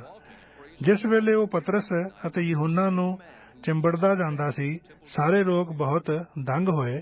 ਉਸ ਦਲਾਨ ਵਿੱਚ ਜਿਹੜਾ ਸੁਲੇਮਾਨ ਦਾ ਸਦੀਦਾ ਹੈ, ਉਹਨਾਂ ਕੋਲ ਦੌੜੇ ਆਏ। ਇਹ ਵੇਖ ਕੇ ਪਤਰਸ ਨੇ ਲੋਕਾਂ ਨੂੰ ਅੱਗੋਂ ਆਖਿਆ ਕਿ ਹੇ ਇਜ਼ਰਾਈਲੀਓ, ਇਸ ਮਨੁੱਖ ਉੱਤੇ ਤੁਸੀਂ ਕਿਉਂ ਅਚਰਜ ਮੰਨਦੇ ਹੋ ਅਤੇ ਸਾਡੇ ਵੱਲ ਇਉਂ ਕਾਹਨੂੰ ਤੱਕ ਰਹੇ ਹੋ? ਭਾਈ, ਜਾਣੀਦਾ ਅਸੀਂ ਆਪਣੀ ਸਮਰਥਾ ਜਾਂ ਭਗਤੀ ਨਾਲ ਇਹਨੂੰ ਤੁਰਨ ਦੀ ਸ਼ਕਤੀ ਦਿੱਤੀ। ਅਬਰਾਹਮ ਅਤੇ ਇਜ਼ਹਾਕ ਅਤੇ ਯਾਕੂਬ ਦੇ ਪਰਮੇਸ਼ਵਰ ਨੇ, ਅਰਥਾਤ ਸਾਡੇ ਪਿਓ ਦਾਦਿਆਂ ਦੇ ਪਰਮੇਸ਼ਵਰ ਨੇ ਆਪਣੇ ਸੇਵਕ ਯਿਸੂ ਦੀ ਵਡਿਆਈ ਕੀਤੀ, ਜਿਹਨੂੰ ਤੁਸੀਂ ਹਵਾਲੇ ਕੀਤਾ ਅਤੇ ਪਿਲਾਤੂਸ ਦੇ ਸਾਹਮਣੇ ਉਸ ਤੋਂ ਇਨਕਾਰ ਕੀਤਾ, ਜਾਂ ਉਸਨੇ ਉਹਨੂੰ ਛੱਡ ਦੇਣ ਦੀ ਦਲੀਲ ਕੀਤੀ। ਪਰ ਤੁਸੀਂ ਉਸ ਪਵਿੱਤਰ ਔਰ ਧਰਮੀ ਤੋਂ ਇਨਕਾਰ ਕੀਤਾ ਅਤੇ ਚਾਹਿਆ ਭਾਈ ਇੱਕ ਖੂਨੀ ਤੁਹਾਡੇ ਲਈ ਛੱਡਿਆ ਜਾਵੇ, ਪਰ ਜੀਵਨ ਦੇ ਕਰਤਾ ਨੂੰ ਮਾਰ ਸੁੱਟਿਆ, ਜਿਹਨੂੰ ਪਰਮੇਸ਼ਵਰ ਨੇ ਮੁਰਦਿਆਂ ਵਿੱਚੋਂ ਜਿਵਾਲਿਆ, ਅਤੇ ਇਸ ਗੱਲ ਦੇ ਗਵਾਹ ਹਾਂ। ਉਹਦੇ ਨਾਮ ਉੱਤੇ ਨਿਹਚਾ ਕਰਨ ਕਰਕੇ ਉਹਦੇ ਨਾਮ ਹੀ ਨੇ ਇਸ ਮਨੁੱਖ ਨੂੰ, ਜਿਹਨੂੰ ਤੁਸੀਂ ਵੇਖਦੇ ਅਤੇ ਜਾਣਦੇ ਹੋ, ਤਗੜਾ ਕੀਤਾ। ਹਾਂ, ਉਸੇ ਨਿਹਚਾ ਨੇ ਜਿਹੜੀ ਉਹਦੇ ਦੁਆਰੇ ਤੋਂ ਹੈ। ਇਹ ਪੂਰੀ ਤੰਦਰੁਸਤੀ ਤੁਸੀਂ ਸਭਨਾਂ ਦੇ ਸਾਹਮਣੇ ਉਸ ਨੂੰ ਦਿੱਤੀ। ਅਤੇ ਹੁਣ ਹੇ ਭਾਈਓ, ਮੈਂ ਜਾਣਦਾ ਹਾਂ ਜੋ ਤੁਸੀਂ ਅਣਜਾਣੇਪਣ ਨਾਲ ਇਹ ਕੀਤਾ, ਜਿਵੇਂ ਤੁਹਾਡੇ ਸਰਦਾਰਾਂ ਨੇ ਵੀ ਕੀਤਾ। ਪਰ ਜਿਨ੍ਹਾਂ ਗੱਲਾਂ ਦੀ ਪਰਮੇਸ਼ਵਰ ਨੇ ਸਭਨਾਂ ਨਬੀਆਂ ਦੀ ਜ਼ਬਾਨੀ ਅਗੇਤੀ ਖਬਰ ਦਿੱਤੀ ਸੀ, ਭਾਈ ਮੇਰਾ ਮਸੀਹ ਨੂੰ ਦੁੱਖ ਚੱਲਣਾ ਹੈ, ਸੋ ਉਸਨੇ ਇਉਂ ਪੂਰੀਆਂ ਕੀਤੀਆਂ। ਇਸ ਲਈ ਤੋਬਾ ਕਰੋ ਅਤੇ ਮੁੜੋ, ਭਾਈ ਤੁਹਾਡੇ ਪਾਪ ਮਿਟਾਏ ਜਾਣ, ਤਾਂ ਜੋ ਪ੍ਰਭੂ ਦੇ ਹਜ਼ੂਰੋਂ ਸੁੱਖ ਦੇ ਦਿਨ ਆਉਣ, ਅਤੇ ਉਹ ਮਸੀਹ ਨੂੰ ਜਿਹੜਾ ਤੁਹਾਡੇ ਲਈ ਠਹਿਰਾਇਆ ਹੋਇਆ ਹੈ, ਹਾਂ ਯਿਸੂ ਹੀ ਨੂੰ ਘੱਲ ਦੇਵੋ। ਜ਼ਰੂਰ ਹੈ ਜੋ ਉਹ ਸਵਰਗ ਵਿੱਚ ਜਾ ਰਹੇ, ਜਿਨ੍ਹਾਂ ਚਿਰ ਸਾਰੀਆਂ ਚੀਜ਼ਾਂ ਦੇ ਸੁਧਾਰੇ ਜਾਣ ਦਾ ਸਮਾਂ ਨਾ ਆਵੇ, ਜਿਨ੍ਹਾਂ ਦੇ ਵਿਖੇ ਪਰਮੇਸ਼ਵਰ ਨੇ ਆਪਣੇ ਪਵਿੱਤਰ ਨਬੀਆਂ ਦੀ ਜ਼ਬਾਨੀ ਮੁੱਢੋਂ ਹੀ ਆਖਿਆ ਸੀ। ਮੂਸਾ ਨੇ ਤਾਂ ਆਖਿਆ, ਭਾਈ ਪ੍ਰਭੂ ਪਰਮੇਸ਼ਵਰ ਤੁਹਾਡੇ ਭਰਾਵਾਂ ਵਿੱਚੋਂ ਤੁਹਾਡੇ ਲਈ ਮੇਰੇ ਵਰਗਾ ਇੱਕ ਨਬੀ ਖੜਾ ਕਰੇਗਾ, ਜੋ ਕੁਝ ਤੁਹਾਨੂੰ ਆਖੇ ਉਸ ਨੂੰ ਸੁਣੋ। ਅਤੇ ਐਉਂ ਹੋਵੇਗਾ ਕਿ ਹਰ ਇੱਕ ਜਾਨ ਜੋ ਉਸ ਨਬੀ ਦੀ ਨਾ ਸੁਣੇ, ਕੌਮ ਵਿੱਚੋਂ ਛੇਕੀ ਜਾਵੇ। ਅਤੇ ਸਾਰੀਆਂ ਨਬੀਆਂ ਨੇ ਸੈਮੂਅਲ ਤੋਂ ਅਤੇ ਉਹਨਾਂ ਤੋਂ ਜਿਹੜੇ ਉਹਦੇ ਮਗਰੋਂ ਹੋਏ, ਜਿਨ੍ਹਾਂ ਨੇ ਵਚਨ ਕੀਤਾ, ਉਹਨਾਂ ਨੇ ਵੀ ਇਹਨਾਂ ਹੀ ਦੇ ਦਿਨਾਂ ਦੀ ਖਬਰ ਦਿੱਤੀ। ਤੁਸੀਂ ਨਬੀਆਂ ਤੇ ਅਤੇ ਉਸ ਦੇ ਨੇਮ ਦੇ ਪੁੱਤਰ ਹੋ, ਜਿਹਨੂੰ ਪਰਮੇਸ਼ਵਰ ਨੇ ਤੁਹਾਡੇ ਪਿਓ ਦਾਦਿਆਂ ਨਾਲ ਕੀਤਾ ਸੀ, ਜਦ ਅਬਰਾਹਮ ਨੂੰ ਆਖਿਆ, ਤੇਰੀ ਅੰਸ਼ ਵਿੱਚ ਧਰਤੀ ਦੇ ਸਾਰੇ ਘਰਾਨੇ ਬਰਕਤ ਪਾਉਣਗੇ। ਪਰਮੇਸ਼ਵਰ ਨੇ ਆਪਣੇ ਸੇਵਕ ਨੂੰ ਖੜਾ ਕਰਕੇ ਪਹਿਲਾਂ ਤੁਹਾਡੇ ਕੋਲ ਘੱਲਿਆ, ਭਾਈ ਤੁਹਾਡੇ ਵਿੱਚੋਂ ਹਰੇਕ ਨੂੰ ਉਹਦੀਆਂ ਬੁਰਾਈਆਂ ਤੋਂ ਹਟਾ ਕੇ ਤੁਹਾਨੂੰ ਬਰਕਤ ਦੇਵੇ। ਜਾਂ ਉਹ ਲੋਕਾਂ ਨਾਲ ਵਚਨ ਕਰ ਰਹੇ ਸਨ, ਤਾਂ ਜਾਜਕ, ਹੈਕਲ ਦਾ ਸਰਦਾਰ ਅਤੇ ਸਦੂਕੀ ਉਹਨਾਂ ਉੱਤੇ ਚੜ੍ਹ ਆਏ, ਕਿਉਂਕਿ ਉਹ ਇਸ ਗੱਲ ਤੋਂ ਚਿੜ ਗਏ। ਭਾਈ ਉਹ ਲੋਕਾਂ ਨੂੰ ਸਿਖਾਉਂਦੇ ਅਤੇ ਯਿਸੂ ਦਾ ਪ੍ਰਮਾਣ ਦੇ ਕੇ ਮੋਇਆਂ ਦੇ ਜੀ ਉੱਠਣ ਦਾ ਉਪਦੇਸ਼ ਕਰਦੇ ਸਨ, ਅਤੇ ਉਹਨਾਂ ਤੇ ਹੱਥ ਪਾ ਕੇ ਦੂਏ ਦਿਨ ਤੀਕਰ ਹਵਾਲਾਤ ਵਿੱਚ ਰੱਖਿਆ, ਕਿਉਂਕਿ ਹੁਣ ਸਾਂਝ ਪੈ ਗਈ ਸੀ। ਪਰ ਉਹਨਾਂ ਵਿੱਚੋਂ ਜਿਨ੍ਹਾਂ ਵਚਨ ਸੁਣਿਆ ਸੀ, ਬਹੁਤਿਆਂ ਨੇ ਨਿਹਚਾ ਕੀਤੀ, ਅਤੇ ਉਹਨਾਂ ਮਨੁੱਖਾਂ ਦੀ ਗਿਣਤੀ 5,000 ਹੋ ਗਈ। ਦੂਜੇ ਦਿਨ ਐਂ ਹੋਇਆ ਕਿ ਉਹਨਾਂ ਦੇ ਸਰਦਾਰ ਅਤੇ ਬਜ਼ੁਰਗ ਅਤੇ ਗ੍ਰੰਥੀ ਯਰੂਸ਼ਲਮ ਵਿੱਚ ਇਕੱਠੇ ਹੋਏ, ਔਰ ਸਰਦਾਰ ਜਾਜਕ ਅੰਨਾਸ ਉੱਥੇ ਸੀ, ਨਾਲੇ ਕਯਾਫਾ ਔਰ ਯਹੋਨਾ ਔਰ ਸਿਕੰਦਰ ਅਤੇ ਜਿੰਨੇ ਸਰਦਾਰ ਜਾਜਕ ਦੇ ਸਾਕ ਨਾਤੇ ਦੇ ਸਨ। ਤਾਂ ਉਹਨਾਂ ਨੇ ਵਿਚਾਲੇ ਖੜਾ ਕਰਕੇ ਪੁੱਛਿਆ, ਤੁਸੀਂ ਕਿਹੜੀ ਸ਼ਕਤੀ ਜਾਂ ਕਿਹੜੇ ਨਾਮ ਨਾਲ ਇਹ ਕੀਤਾ? ਤਦੋਂ ਪਤਰਸ ਨੇ ਪਵਿੱਤਰ ਆਤਮਾ ਨਾਲ ਭਰਪੂਰ ਹੋ ਕੇ ਉਹਨਾਂ ਨੂੰ ਆਖਿਆ, ਹੇ ਕੌਮ ਦੇ ਸਰਦਾਰੋ ਅਤੇ ਬਜ਼ੁਰਗੋ, ਜੇ ਅੱਜ ਸਾਥੋਂ ਇਸ ਭਲੇ ਕੰਮ ਦੇ ਵਿਖੇ ਪੁੱਛੀਦਾ ਹੈ ਜਿਹੜਾ ਇੱਕ ਬਲਹੀਨ ਮਨੁੱਖ ਨਾਲ ਹੋਇਆ, ਭਾਈ ਉਹ ਕਿੱਕਰ ਚੰਗਾ ਕੀਤਾ ਗਿਆ ਹੈ, ਤਾਂ ਤੁਸੀਂ ਸਭਨਾਂ ਨੂੰ ਅਤੇ ਇਜ਼ਰਾਈਲ ਦੇ ਸਾਰਿਆਂ ਲੋਕਾਂ ਨੂੰ ਮਾਲੂਮ ਹੋਵੇ ਕਿ ਯਿਸੂ ਮਸੀਹ ਨਾਸਰੀ ਦੇ ਨਾਮ ਨਾਲ, ਜਿਹਨੂੰ ਤੁਸੀਂ ਸਲੀਬ ਉੱਤੇ ਚੜਾਇਆ ਅਤੇ ਜਿਹਨੂੰ ਪਰਮੇਸ਼ਵਰ ਨੇ ਮੁਰਦਿਆਂ ਵਿੱਚੋਂ ਜਿਵਾਲਿਆ, ਉਸੇ ਤੋਂ ਇਹ ਮਨੁੱਖ ਤੁਹਾਡੇ ਸਾਹਮਣੇ ਚੰਗਾ ਭਲਾ ਖੜਾ ਹੈ। ਇਹ ਉਹ ਪੱਥਰ ਹੈ ਜਿਹਨੂੰ ਤੁਸੀਂ ਰਾਜਾ ਨੇ ਰੱਦਿਆ, ਜਿਹੜਾ ਖੂੰਜੇ ਦਾ ਸਿਰਾ ਹੋ ਗਿਆ, ਔਰ ਕਿਸੇ ਦੂਏ ਤੋਂ ਮੁਕਤੀ ਨਹੀਂ, ਕਿਉਂਕਿ ਆਕਾਸ਼ ਦੇ ਹੇਠਾਂ ਮਨੁੱਖਾਂ ਵਿੱਚ ਕੋਈ ਦੂਜਾ ਨਾਮ ਨਹੀਂ ਦਿੱਤਾ ਗਿਆ ਜਿਸ ਤੋਂ ਅਸੀਂ ਬਚਾਏ ਜਾਣਾ ਹੈ। ਜਾਂ ਉਹਨਾਂ ਨੇ ਪਤਰਸ ਔਰ ਯਹੋਨਾ ਦੀ ਦਲੇਰੀ ਵੇਖੀ ਅਤੇ ਜਾਣਿਆ, ਜੋ ਵਿਦਵਾਨ ਨਹੀਂ ਸਗੋਂ ਆਮ ਵਿੱਚੋਂ ਹਨ, ਤਾਂ ਅਚਰਜ ਮੰਨਿਆ। ਫਿਰ ਉਹਨਾਂ ਨੂੰ ਪਛਾਣਿਆ, ਭਾਈ ਇਹ ਯਿਸੂ ਦੇ ਨਾਲ ਰਹੇ ਸਨ, ਅਤੇ ਉਸ ਮਨੁੱਖ ਨੂੰ ਜਿਹੜਾ ਚੰਗਾ ਹੋਇਆ ਸੀ, ਉਹਨਾਂ ਦੇ ਨਾਲ ਖੜਾ ਵੇਖ ਕੇ ਇਹਦੇ ਵਿਰੁੱਧ ਕੁਝ ਨਾ ਕਹਿ ਸਕੇ। ਪਰ ਉਹਨਾਂ ਨੂੰ ਸਭਾ ਤੋਂ ਬਾਹਰ ਜਾਣ ਦਾ ਹੁਕਮ ਦੇ ਕੇ ਆਪਸ ਵਿੱਚ ਮਤਾ ਪਕਾਉਣ ਲੱਗੇ ਅਤੇ ਕਿਹਾ, ਭਾਈ ਅਸੀਂ ਇਹਨਾਂ ਮਨੁੱਖਾਂ ਨਾਲ ਕੀ ਕਰੀਏ, ਕਿਉਂਕਿ ਇਹ ਜੋ ਉਹਨਾਂ ਤੋਂ ਇੱਕ ਪ੍ਰਤੱਖ ਨਿਸ਼ਾਨ ਹੋਇਆ ਯਰੂਸ਼ਲਮ ਦੇ ਸਾਰੇ ਰਹਿਣ ਵਾਲਿਆਂ ਉੱਤੇ ਪ੍ਰਗਟ ਹੈ ਅਤੇ ਅਸੀਂ ਇਸ ਤੋਂ ਮੁੱਕਰ ਨਹੀਂ ਸਕਦੇ। ਪਰ ਇਸ ਲਈ ਜੋ ਲੋਕਾਂ ਵਿੱਚ ਹੋਰ ਨਾ ਖਿੰਡ ਜਾਏ, ਆਓ ਅਸੀਂ ਉਹਨਾਂ ਨੂੰ ਦਬਕਾਈਏ ਜੋ ਇਸ ਨਾਮ ਦਾ ਫਿਰ ਕਿਸੇ ਮਨੁੱਖ ਨਾਲ ਚਰਚਾ ਨਾ ਕਰਨ। ਤਦ ਉਹਨਾਂ ਨੂੰ ਸੱਦ ਕੇ ਤਕੀਦ ਕੀਤੀ, ਭਾਈ ਕਦੇ ਯਿਸੂ ਦੇ ਨਾਂ ਉੱਤੇ ਨਾ ਕੂਣਾ ਨਾ ਸਿੱਖਿਆ ਦੇਣੀ। ਪਰ ਪਤਰਸ ਅਤੇ ਯਹੋਨਾ ਨੇ ਉਹਨਾਂ ਨੂੰ ਉੱਤਰ ਦਿੱਤਾ ਕਿ ਪਰਮੇਸ਼ਵਰ ਦੇ ਅੱਗੇ ਇਹ ਯੋਗ ਹੈ ਜੋ ਅਸੀਂ ਪਰਮੇਸ਼ਵਰ ਨਾਲੋਂ ਤੁਹਾਡੀ ਬਹੁਤੀ ਸੁਣੀਏ। ਤੁਸੀਂ ਆਪੇ ਫੈਸਲਾ ਕਰੋ, ਕਿਉਂਕਿ ਇਸ ਹੱਥੋਂ ਹੋ ਨਹੀਂ ਸਕਦਾ ਕਿ ਜਿਹੜੀਆਂ ਗੱਲਾਂ ਅਸੀਂ ਵੇਖੀਆਂ ਅਤੇ ਸੁਣੀਆਂ ਉਹ ਨਾ ਆਖੀਏ। ਤਦ ਉਹਨਾਂ ਨੇ ਉਹਨਾਂ ਨੂੰ ਹੋਰ ਦਬਕਾ ਕੇ ਛੱਡ ਦਿੱਤਾ, ਕਿਉਂਕਿ ਲੋਕਾਂ ਦੇ ਕਾਰਨ ਉਹਨਾਂ ਉੱਤੇ ਡੰਨ ਲਾਉਣ ਦਾ ਕੋਈ ਰਾਹ ਨਾ ਵੇਖਿਆ, ਇਸ ਲਈ ਕਿ ਜੋ ਹੋਇਆ ਸੀ ਉਹਦੇ ਕਾਰਨ ਸਭ ਲੋਕ ਪਰਮੇਸ਼ਵਰ ਦੀ ਵਡਿਆਈ ਕਰਦੇ ਸਨ। ਕਿਉਂ ਜੋ ਉਹ ਮਨੁੱਖ ਜਿਹਦੇ ਉੱਤੇ ਇਹ ਚੰਗਾ ਹੋਣ ਦਾ ਨਿਸ਼ਾਨ ਕੀਤਾ ਗਿਆ 40 ਵਰ੍ਹਿਆਂ ਤੋਂ ਉੱਤੇ ਦਾ ਸੀ। ਤਦ ਉਹ ਛੁੱਟ ਕੇ ਆਪਣੇ ਸਾਥੀਆਂ ਕੋਲ ਆਏ ਔਰ ਜੋ ਕੁਝ ਪ੍ਰਧਾਨ ਜਾਜਕਾਂ ਅਤੇ ਬਜ਼ੁਰਗਾਂ ਨੇ ਉਹਨਾਂ ਨੂੰ ਆਖਿਆ ਸੀ ਸੁਣਾ ਦਿੱਤਾ। ਜਦ ਉਹਨਾਂ ਨੇ ਇਹ ਸੁਣਿਆ ਤਦ ਇੱਕ ਮਨ ਹੋ ਕੇ ਉੱਚੀ ਆਵਾਜ਼ ਨਾਲ ਪਰਮੇਸ਼ਵਰ ਨੂੰ ਆਖਿਆ, ਹੇ ਮਾਲਕ, ਤੂੰ ਨੇ ਆਕਾਸ਼ ਅਤੇ ਧਰਤੀ ਅਤੇ ਸਮੁੰਦਰ ਅਤੇ ਸਭੋ ਕੁਝ ਜੋ ਉਹਨਾਂ ਦੇ ਵਿੱਚ ਹੈ ਰਚਿਆ। ਤੈਂ ਪਵਿੱਤਰ ਆਤਮਾ ਦੇ ਰਾਹੀਂ ਸਾਡੇ ਵਡੇਰੇ ਆਪਣੇ ਬੰਦੇ ਦਾਊਦ ਦੀ ਜ਼ੁਬਾਨੀ ਆਖਿਆ, ਕੌਮਾਂ ਕਾਹਨੂੰ ਡੰਡ ਪਾਈ ਹੈ ਅਤੇ ਉਮਤਾਂ ਨੇ ਵਿਅਰਥ ਸੋਚਾਂ ਕਿਉਂ ਕੀਤੀਆਂ ਹਨ। ਧਰਤੀ ਦੇ ਰਾਜੇ ਉੱਠ ਖੜੇ ਹੋਏ ਅਤੇ ਹਾਕਮ ਇਕੱਠੇ ਹੋਏ ਪ੍ਰਭੂ ਔਰ ਉਹਦੇ ਮਸੀਹ ਦੇ ਵਿਰੁੱਧ, ਕਿਉਂ ਜੋ ਸੱਚੀ ਮੁੱਚੀ ਇਸ ਸ਼ਹਿਰ ਵਿੱਚ ਤੇਰੇ ਪਵਿੱਤਰ ਸੇਵਕ ਯਿਸੂ ਦੇ ਵਿਰੁੱਧ ਜਿਹਨੂੰ ਤੈਂ ਮਸਾਹ ਕੀਤਾ, ਹੈਰੋਦਸ ਔਰ ਪੈਂਤੂਸ ਪਿਲਾਤੂਸ ਪਰਾਈਆਂ ਕੌਮਾਂ ਅਤੇ ਇਜ਼ਰਾਈਲ ਦੇ ਲੋਕਾਂ ਸਣੇ ਇਕੱਠੇ ਹੋਏ, ਇਸ ਲਈ ਕਿ ਜੋ ਕੁਝ ਤੇਰੇ ਹੱਥ ਅਤੇ ਤੇਰੀ ਮੱਤ ਨੇ ਅਗੇਤਾ ਠਹਿਰਾ ਰੱਖਿਆ ਸੀ ਭਾਈ ਹੋਵੇ ਸੋਈ ਕਰਨ। ਅਤੇ ਹੁਣ ਹੇ ਪ੍ਰਭੂ, ਉਹਨਾਂ ਦੀਆਂ ਧਮਕੀਆਂ ਨੂੰ ਵੇਖ ਔਰ ਆਪਣੇ ਦਾਸਾਂ ਨੂੰ ਇਹ ਬਖਸ਼ ਕਿ ਅਤ ਦਲੇਰੀ ਨਾਲ ਤੇਰਾ ਵਚਨ ਸੁਣਾਉਣ। ਜਦੋਂ ਤੂੰ ਆਪਣਾ ਹੱਥ ਚੰਗਾ ਕਰਨ ਨੂੰ ਲੰਮਾ ਕਰੇ ਤਾਂ ਤੇਰੇ ਪਵਿੱਤਰ ਸੇਵਕ ਯਿਸੂ ਦੇ ਨਾਮ ਤੋਂ ਨਿਸ਼ਾਨ ਅਤੇ ਅਚੰਭਤ ਅਤੇ ਅਚੰਭੇ ਪ੍ਰਗਟ ਹੋਣ। ਜਦੋਂ ਬੇਨਤੀ ਕਰ ਹਟੇ ਤਾਂ ਉਹ ਥਾਂ ਜਿੱਥੇ ਉਹ ਇਕੱਠੇ ਹੋਏ ਸਨ ਹਿੱਲ ਗਿਆ ਅਤੇ ਸਭ ਪਵਿੱਤਰ ਆਤਮਾ ਨਾਲ ਭਰਪੂਰ ਹੋ ਗਏ ਔਰ ਪਰਮੇਸ਼ਵਰ ਦੇ ਵਚਨ ਦਲੇਰੀ ਨਾਲ ਸੁਣਾਉਣ ਲੱਗੇ। ਨਿਹਚਾ ਕਰਨ ਵਾਲਿਆਂ ਦੀ ਮੰਡਲੀ ਇੱਕ ਮਨ ਅਤੇ ਇੱਕ ਜਾਨ ਸੀ ਔਰ ਕਿਸੇ ਨੇ ਆਪਣੇ ਮਾਲ ਵਿੱਚੋਂ ਕਿਸੇ ਚੀਜ਼ ਨੂੰ ਆਪਣੀ ਨਹੀਂ ਆਖਿਆ, ਪਰ ਉਹ ਸਾਰੀਆਂ ਵਸਤਾਂ ਵਿੱਚ ਭਾਈਵਾਲ ਸਨ ਅਤੇ ਰਸੂਲ ਵੱਡੀ ਸ਼ਕਤੀ ਨਾਲ ਪ੍ਰਭੂ ਯਿਸੂ ਦੇ ਜੀ ਉੱਠਣ ਦੀ ਸਾਖੀ ਦਿੰਦੇ ਸਨ ਔਰ ਉਹਨਾਂ ਸਭਨਾਂ ਉੱਤੇ ਵੱਡੀ ਕਿਰਪਾ ਸੀ। ਉਹਨਾਂ ਵਿੱਚੋਂ ਕਿਸੇ ਨੂੰ ਘਾਟਾ ਨਾ ਸੀ, ਇਸ ਲਈ ਕਿ ਜਿਹੜੇ ਜ਼ਮੀਨਾਂ ਅਤੇ ਘਰਾਂ ਦੇ ਮਾਲਕ ਸਨ ਉਹ ਉਹਨਾਂ ਨੂੰ ਵੇਚ ਕੇ ਵਿਕੀਆਂ ਹੋਈਆਂ ਵਸਤਾਂ ਦਾ ਮੁੱਲ ਲਿਆਉਂਦੇ ਅਤੇ ਰਸੂਲਾਂ ਦੇ ਚਰਨਾਂ ਉੱਤੇ ਧਰਦੇ ਸਨ ਅਤੇ ਹਰੇਕ ਨੂੰ ਉਹਦੀ ਲੋੜ ਅਨੁਸਾਰ ਵੰਡ ਦਿੰਦੇ ਸਨ। ਯੂਸਫ, ਜਿਹਦਾ ਰਸੂਲ ਨੇ ਬਰਨਬਾਸ ਅਰਥਾਤ ਉਪਦੇਸ਼ ਦਾ ਪੁੱਤਰ ਨਾਮ ਧਰਿਆ, ਜਿਹੜਾ ਇੱਕ ਲੇਵੀ ਅਤੇ ਜਨਮ ਦਾ ਕੁਪੁਰਸੀ ਸੀ, ਉਹਦੇ ਕੋਲ ਕੁਝ ਜ਼ਮੀਨ ਸੀ, ਸੋ ਉਹਨੂੰ ਵੇਚ ਕੇ ਮੁੱਲ ਦਾ ਰੁਪਇਆ ਲਿਆਂਦਾ ਅਤੇ ਰਸੂਲਾਂ ਦੇ ਚਰਨਾਂ ਉੱਤੇ ਧਰਿਆ। ਰਸੂਲਾਂ ਦੇ ਕਰਤੱਵ ਬਾਪ 5। ਹਨਾਨੀਆਂ ਅਰ ਸਫੀਰਾ ਦਾ ਛਲ ਅਤੇ ਸਜ਼ਾ। ਤਾਂ ਹਨਾਨੀਆਂ ਨਾਮੇ ਇੱਕ ਮਨੁੱਖ ਨੇ ਆਪਣੀ ਤੀਵੀਂ ਸਫੀਰਾ ਨਾਲ ਰਲ ਕੇ ਮਿਲਖ ਵੇਚੀ ਅਤੇ ਉਹਦੇ ਮੁੱਲ ਵਿੱਚੋਂ ਕੁਝ ਰੱਖ ਛੱਡਿਆ ਜੋ ਉਹਦੀ ਤੀਵੀਂ ਵੀ ਜਾਣਦੀ ਸੀ, ਔਰ ਕੁਝ ਲਿਆ ਕੇ ਰਸੂਲਾਂ ਦੇ ਚਰਨਾਂ ਉੱਤੇ ਧਰਿਆ। ਤਦ ਪਤਰਸ ਨੇ ਆਖਿਆ, ਹਨੀਨੀਆਂ, ਸ਼ੈਤਾਨ ਤੇਰੇ ਮਨ ਵਿੱਚ ਕਿਉਂ ਸਮਾਇਆ ਜੋ ਤੂੰ ਪਵਿੱਤਰ ਆਤਮਾ ਨਾਲ ਝੂਠ ਬੋਲੇ ਅਤੇ ਉਸ ਖੇਤ ਦੇ ਮੁੱਲ ਵਿੱਚੋਂ ਕੁਝ ਰੱਖ ਛੱਡੇ। ਜਦ ਤੀਕਰ ਉਹ ਰਿਹਾ ਕੀ ਤੇਰਾ ਆਪਣਾ ਨਾ ਰਿਹਾ, ਔਰ ਜਾਂ ਵਿਕ ਗਿਆ ਤਾਂ ਤੇਰੇ ਵਸ ਵਿੱਚ ਨਾ ਸੀ, ਤਾਂ ਕਿਉਂ ਇਹ ਗੱਲ ਆਪਣੇ ਮਨ ਵਿੱਚ ਸੋਚੀ? ਤੂੰ ਮਨੁੱਖਾਂ ਨਾਲ ਨਹੀਂ ਸਗੋਂ ਪਰਮੇਸ਼ਵਰ ਨਾਲ ਝੂਠ ਬੋਲਿਆ ਹੈ। ਹਨਾਨੀਆਂ ਇਹ ਗੱਲਾਂ ਸੁਣਦਿਆਂ ਸਾਰ ਡਿੱਗ ਪਿਆ ਅਤੇ ਉਹਨੇ ਪ੍ਰਾਣ ਛੱਡ ਦਿੱਤੇ ਅਤੇ ਜਿਨ੍ਹਾਂ ਸੁਣਿਆ ਉਹਨਾਂ ਸਭਨਾਂ ਨੂੰ ਵੱਡਾ ਡਰ ਲੱਗਾ ਅਤੇ ਜਵਾਨਾਂ ਨੇ ਉੱਠ ਕੇ ਉਹਨੂੰ ਕਫਨਾਇਆ ਔਰ ਬਾਹਰ ਲੈ ਜਾ ਕੇ ਦੱਬ ਦਿੱਤਾ। ਤਾਂ 3 ਘੰਟਿਆਂ ਦੇ ਪਿੱਛੋਂ ਉਹਦੀ ਤੀਵੀਂ ਇਹ ਵਿਥਿਆ ਨਾ ਜਾਣ ਕੇ ਅੰਦਰ ਆਈ। ਤਦ ਪਤਰਸ ਨੇ ਉਹਨੂੰ ਅੱਗੋਂ ਆਖਿਆ ਕਿ ਮੈਨੂੰ ਦੱਸ, ਤੂੰ ਉਹ ਖੇਤ ਐਨੇ ਹੀ ਨੂੰ ਵੇਚਿਆ? ਉਹ ਬੋਲੀ, ਆਹੋ ਐਨੇ ਹੀ ਨੂੰ। ਤਦ ਪਤਰਸ ਨੇ ਉਹਨੂੰ ਕਿਹਾ, ਕਿਉਂ ਤੁਸੀਂ ਪ੍ਰਭੂ ਦੇ ਆਤਮਾ ਦੇ ਪਰਤਾਉਣ ਲਈ ਏਕਾ ਕੀਤਾ? ਵੇਖ, ਤੇਰੇ ਭਰਤਾ ਦੇ ਦੱਬਣ ਵਾਲਿਆਂ ਦੇ ਪੈਰ ਦਰ ਉੱਤੇ ਹਨ ਅਤੇ ਉਹ ਤੈਨੂੰ ਬਾਹਰ ਲੈ ਜਾਣਗੇ। ਉਹ ਉਸੇ ਵੇਲੇ ਉਸਦੇ ਪੈਰਾਂ ਕੋਲ ਡਿੱਗ ਪਈ ਅਤੇ ਪ੍ਰਾਣ ਛੱਡ ਦਿੱਤੇ। ਤਦ ਉਹਨਾਂ ਜਵਾਨਾਂ ਨੇ ਅੰਦਰ ਜਾ ਕੇ ਉਹਨੂੰ ਮੋਈ ਵੇਖਿਆ ਅਤੇ ਬਾਹਰ ਲੈ ਜਾ ਕੇ ਉਹਦੇ ਭਰਤਾ ਦੇ ਕੋਲ ਦੱਬ ਦਿੱਤਾ। ਤਾਂ ਸਾਰੀ ਕਲੀਸਿਆ ਅਤੇ ਜਿਨ੍ਹਾਂ ਇਹ ਗੱਲਾਂ ਸੁਣੀਆਂ ਉਹਨਾਂ ਸਭਨਾਂ ਨੂੰ ਵੱਡਾ ਡਰ ਲੱਗਾ।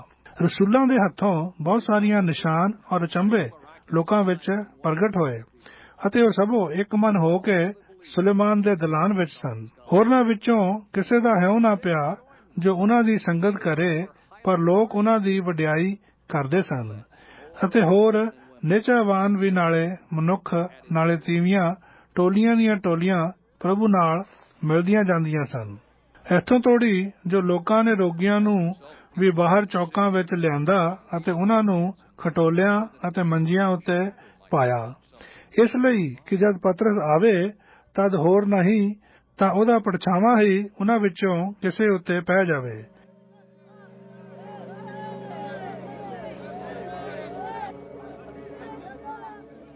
ਅਤੇ ਯਰੂਸ਼ਲਮ ਦੇ ਆਲੇ ਦੁਆਲੇ ਦੇ ਨਗਰਾਂ ਵਿੱਚੋਂ ਵੀ ਬਹੁਤ ਸਾਰੇ ਲੋਕ ਰੋਗੀਆਂ ਨੂੰ ਅਤੇ ਉਹਨਾਂ ਨੂੰ ਜਿਹੜੇ ਭ੍ਰਿਸ਼ਟ ਆਤਮਾ ਦੇ ਦੁਖਾਏ ਹੋਏ ਸਨ ਲਿਆ ਕੇ ਇਕੱਠੇ ਹੋਏ ਅਤੇ ਉਹ ਸਭ ਚੰਗੇ ਕੀਤੇ ਗਏ। ਪਰ ਸਰਦਾਰ ਜਾਜਕ ਅਤੇ ਉਹਦੇ ਨਾਲ ਦੇ ਸਭੋ ਜੋ ਸਦੂਕੀ ਪੰਥ ਦੇ ਸਨ ਉੱਠੇ ਅਤੇ ਉਹ ਖਾਰ ਨਾਲ ਭਰ ਗਏ ਅਤੇ ਰਸੂਲਾਂ ਉੱਤੇ ਹੱਥ ਪਾ ਕੇ ਉਹਨਾਂ ਨੂੰ ਆਮ ਅਦਾਲਤ ਵਿੱਚ ਪਾ ਦਿੱਤਾ।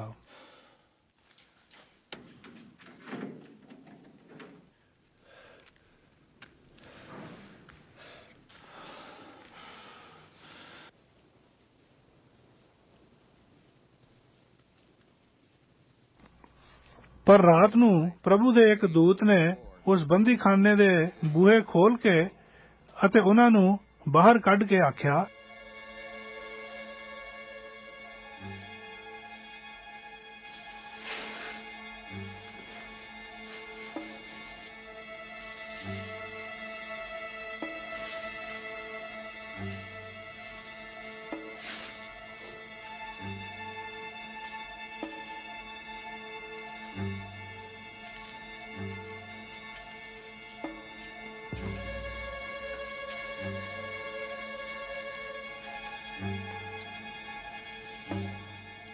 ਜਾਓ ਹੈਕਲ ਵਿੱਚ ਖੜੋ ਕੇ ਇਸ ਜੀਵਨ ਦੀਆਂ ਸਾਰੀਆਂ ਗੱਲਾਂ ਲੋਕਾਂ ਨੂੰ ਸੁਣਾਓ।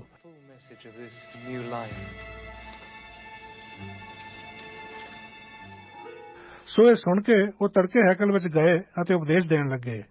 ਜਾਂ ਸਰਦਾਰ ਜਾਜਕ ਔਰ ਉਹਦੇ ਨਾਲ ਦੇ ਆਏ ਤਾਂ ਮਹਾਸਭਾ ਅਤੇ ਇਸਰਾਏਲੀਆਂ ਦੀ ਸਾਰੀ ਪੰਚਾਇਤ ਨੂੰ ਇਕੱਠਾ ਕੀਤਾ ਅਤੇ ਕੈਦਖਾਨੇ ਵਿੱਚ ਕਹਾ ਭੇਜਿਆ ਭਾਈ ਉਹਨਾਂ ਨੂੰ ਲੈ ਆਉਣ।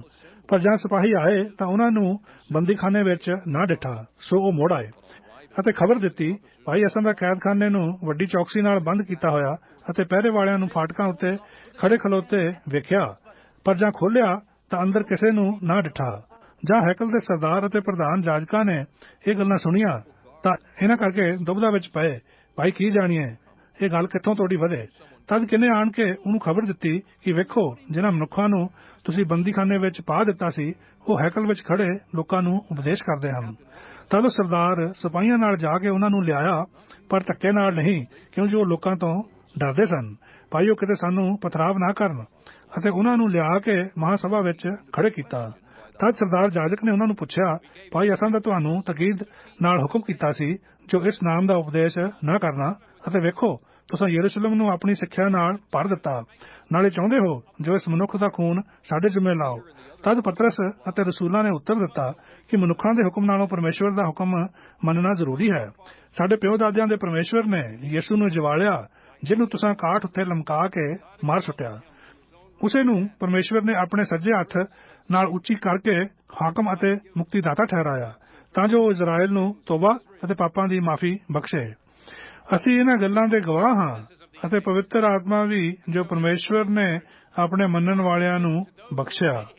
ਇਹ ਸੁਣ ਕੇ ਉਹ ਜਲ ਗਏ ਅਤੇ ਉਹਨਾਂ ਨੂੰ ਮਾਰ ਸੁੱਟਣ ਦੀ ਦਲੀਲ ਕੀਤੀ।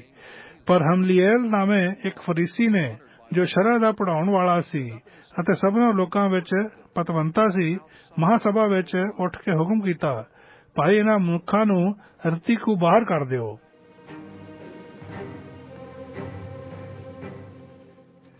ਤਾਂ ਉਸ ਨੇ ਉਹਨਾਂ ਨੂੰ ਆਖਿਆ ਕਿ ਹੇ ਇਜ਼ਰਾਇਲੀ ਲੋਕੋ, ਖਬਰਦਾਰ ਰਹੋ ਜੋ ਤੁਸੀਂ ਇਹਨਾਂ ਮਨੁੱਖਾਂ ਨਾਲ ਕੀ ਕਰਨਾ ਚਾਹੁੰਦੇ ਹੋ। What you intend to do to these men.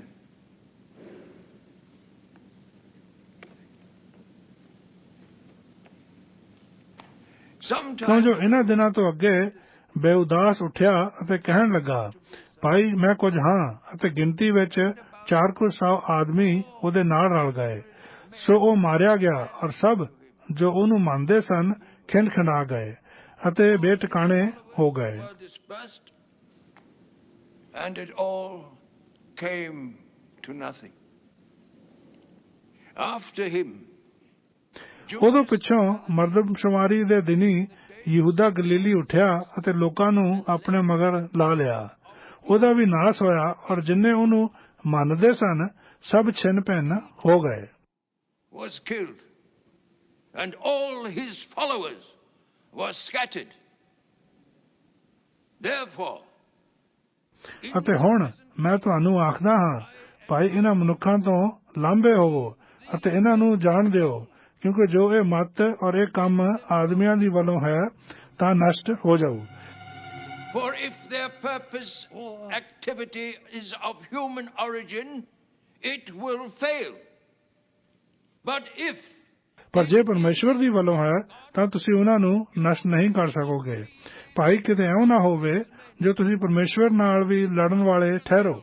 fighting against God, ਉਹਨਾਂ ਨੇ ਉਹਦੀ ਮੰਨ ਲਈ ਔਰ ਜਾਂ ਰਸੂਲਾਂ ਨੂੰ ਕੋਲ ਸੱਦਿਆ ਤਾਂ ਮਾਰ ਕੁੱਟ ਕੇ ਉਹਨਾਂ ਨੂੰ ਤਕੀਦ ਕੀਤੀ ਜੋ ਯਿਸੂ ਦੇ ਨਾਂ ਦਾ ਚਰਚਾ ਨਾ ਕਰਨ। ਫਿਰ ਉਹਨਾਂ ਨੂੰ ਛੱਡ ਦਿੱਤਾ। ਸੋ ਇਸ ਗੱਲ ਤੋਂ ਆਨੰਦ ਕਰਦੇ ਹੋਏ ਜੋ ਅਸੀਂ ਉਸ ਦੇ ਨਾਂ ਦੇ ਕਾਰਨ ਬੇਪਤ ਹੋਣ ਦੇ ਯੋਗ ਗਿਣੇ ਗਏ, ਮਹਾਸਭਾ ਦੇ ਸਾਹਮਣਿਓਂ ਚਲੇ ਗਏ।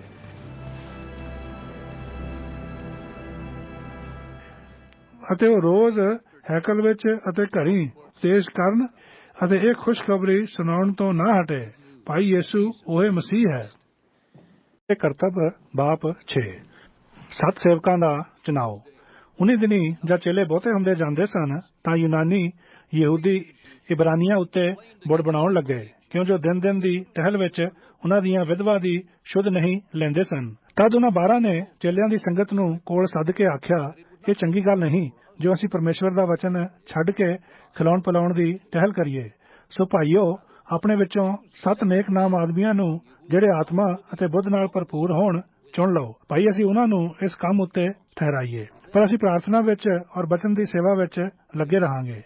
ਇਹ ਗੱਲ ਸਾਰੀ ਸੰਗਤ ਨੂੰ ਚੰਗੀ ਲੱਗੀ ਅਤੇ ਉਹਨਾਂ ਨੇ ਇਸਤੀਫਾਨ ਨਾਮੇ ਇੱਕ ਪੁਰਸ਼ ਨੂੰ ਜਿਹੜਾ ਨਿਹਚਾ ਔਰ ਪਵਿੱਤਰ ਆਤਮਾ ਨਾਲ ਭਰਪੂਰ ਸੀ, ਔਰ ਫਿਲਿਪਸ ਅਤੇ ਪ੍ਰੋਥੋਰਸ ਔਰ ਨਿਕਾਨੋਰ ਔਰ ਤਿਮੋਨ ਔਰ ਪਰਮਨਾਸ ਔਰ ਨਿਕੋਲਾਉਸ ਨੂੰ ਜੋ ਅੰਤਾਕਿਆ ਦਾ ਇੱਕ ਯਹੂਦੀ ਮੁਰੀਦ ਸੀ ਚੁਣਿਆ ਅਤੇ ਉਹਨਾਂ ਨੂੰ ਰਸੂਲਾਂ ਦੇ ਅੱਗੇ ਖੜਾ ਕੀਤਾ ਅਤੇ ਉਹਨਾਂ ਨੇ ਪ੍ਰਾਰਥਨਾ ਕਰਕੇ ਉਹਨਾਂ ਉੱਤੇ ਹੱਥ ਰੱਖੇ। ਤਾਂ ਪਰਮੇਸ਼ਵਰ ਦਾ ਵਚਨ ਫੈਲਦਾ ਗਿਆ ਔਰ ਯਰੂਸ਼ਲਮ ਵਿੱਚ ਚੇਲਿਆਂ ਦੀ ਗਿਣਤੀ ਬਹੁਤ ਵੱਧਦੀ ਜਾਂਦੀ ਸੀ ਅਤੇ ਬਹੁਤ ਸਾਰੇ ਜਾਜਕ ਉਸ ਮਤ ਦੇ ਮੰਨਣ ਵਾਲੇ ਹੋ ਗਏ। ਇਸਤੀਫਾਨ ਕਿਰਪਾ ਔਰ ਸ਼ਕਤੀ ਨਾਲ ਭਰਪੂਰ ਹੋ ਕੇ ਵੱਡੇ ਅਚੰਭੇ ਅਤੇ ਨਿਸ਼ਾਨ ਲੋਕਾਂ ਦੇ ਵਿੱਚ ਕਰਦਾ ਸੀ।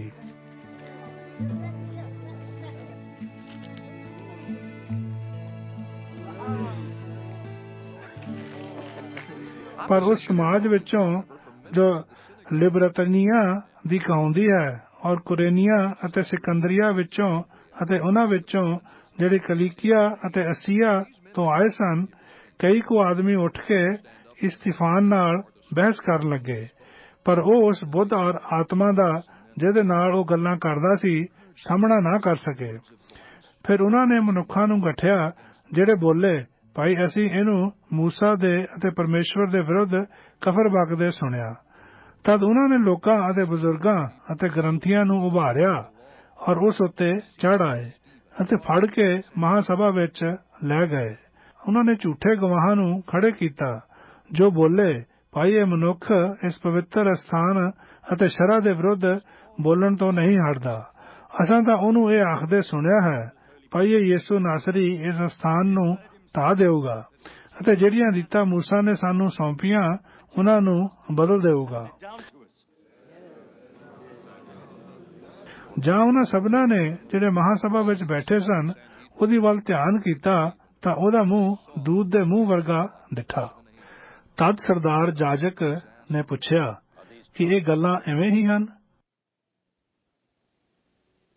ਤਾਂ ਉਹ ਬੋਲਿਆ, ਹੇ ਭਾਈਓ ਅਤੇ ਹੇ ਪਿਤਰੋ, ਸੁਣੋ।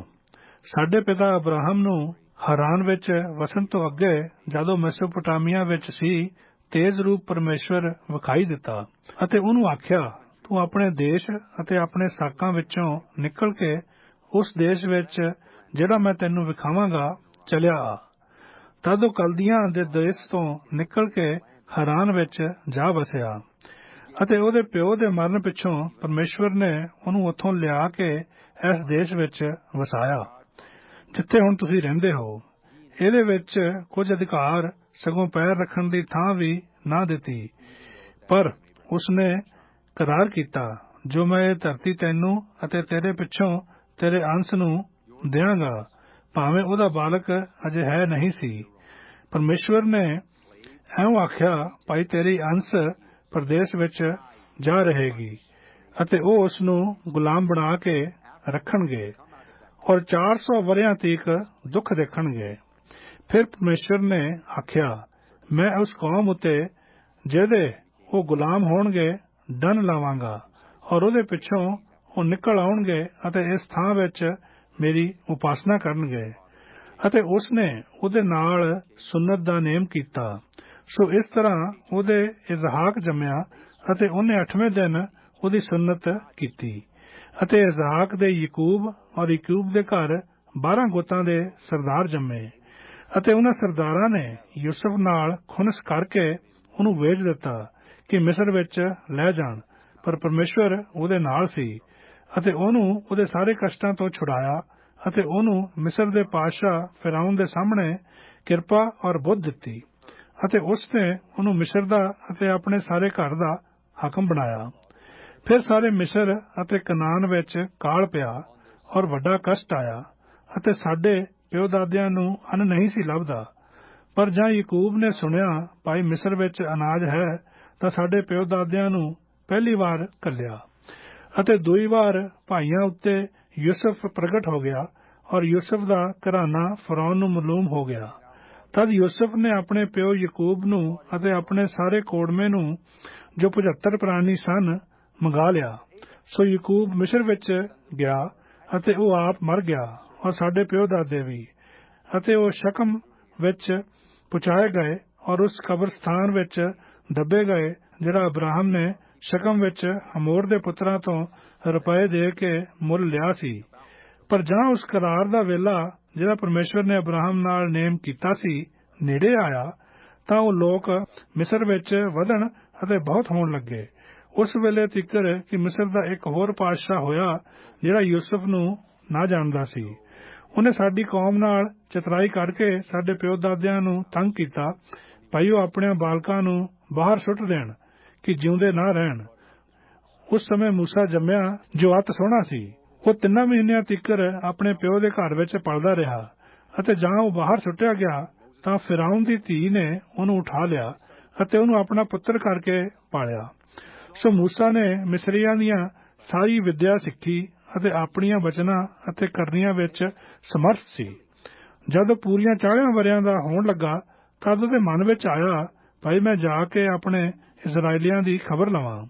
ਤਦ ਇੱਕ ਉੱਤੇ ਵਾਧਾ ਹੁੰਦਾ ਵੇਖ ਕੇ ਉਹਦੀ ਸਹਾਇਤਾ ਕੀਤੀ ਅਤੇ ਮਿਸਰੀ ਨੂੰ ਜਾਨੋਂ ਮਾਰਿਆ ਔਰ ਜਿਹਦੇ ਨਾਲ ਜ਼ੋਰਾਵਰੀ ਹੋਈ ਸੀ ਉਹਦਾ ਵੱਟਾ ਲਿਆ।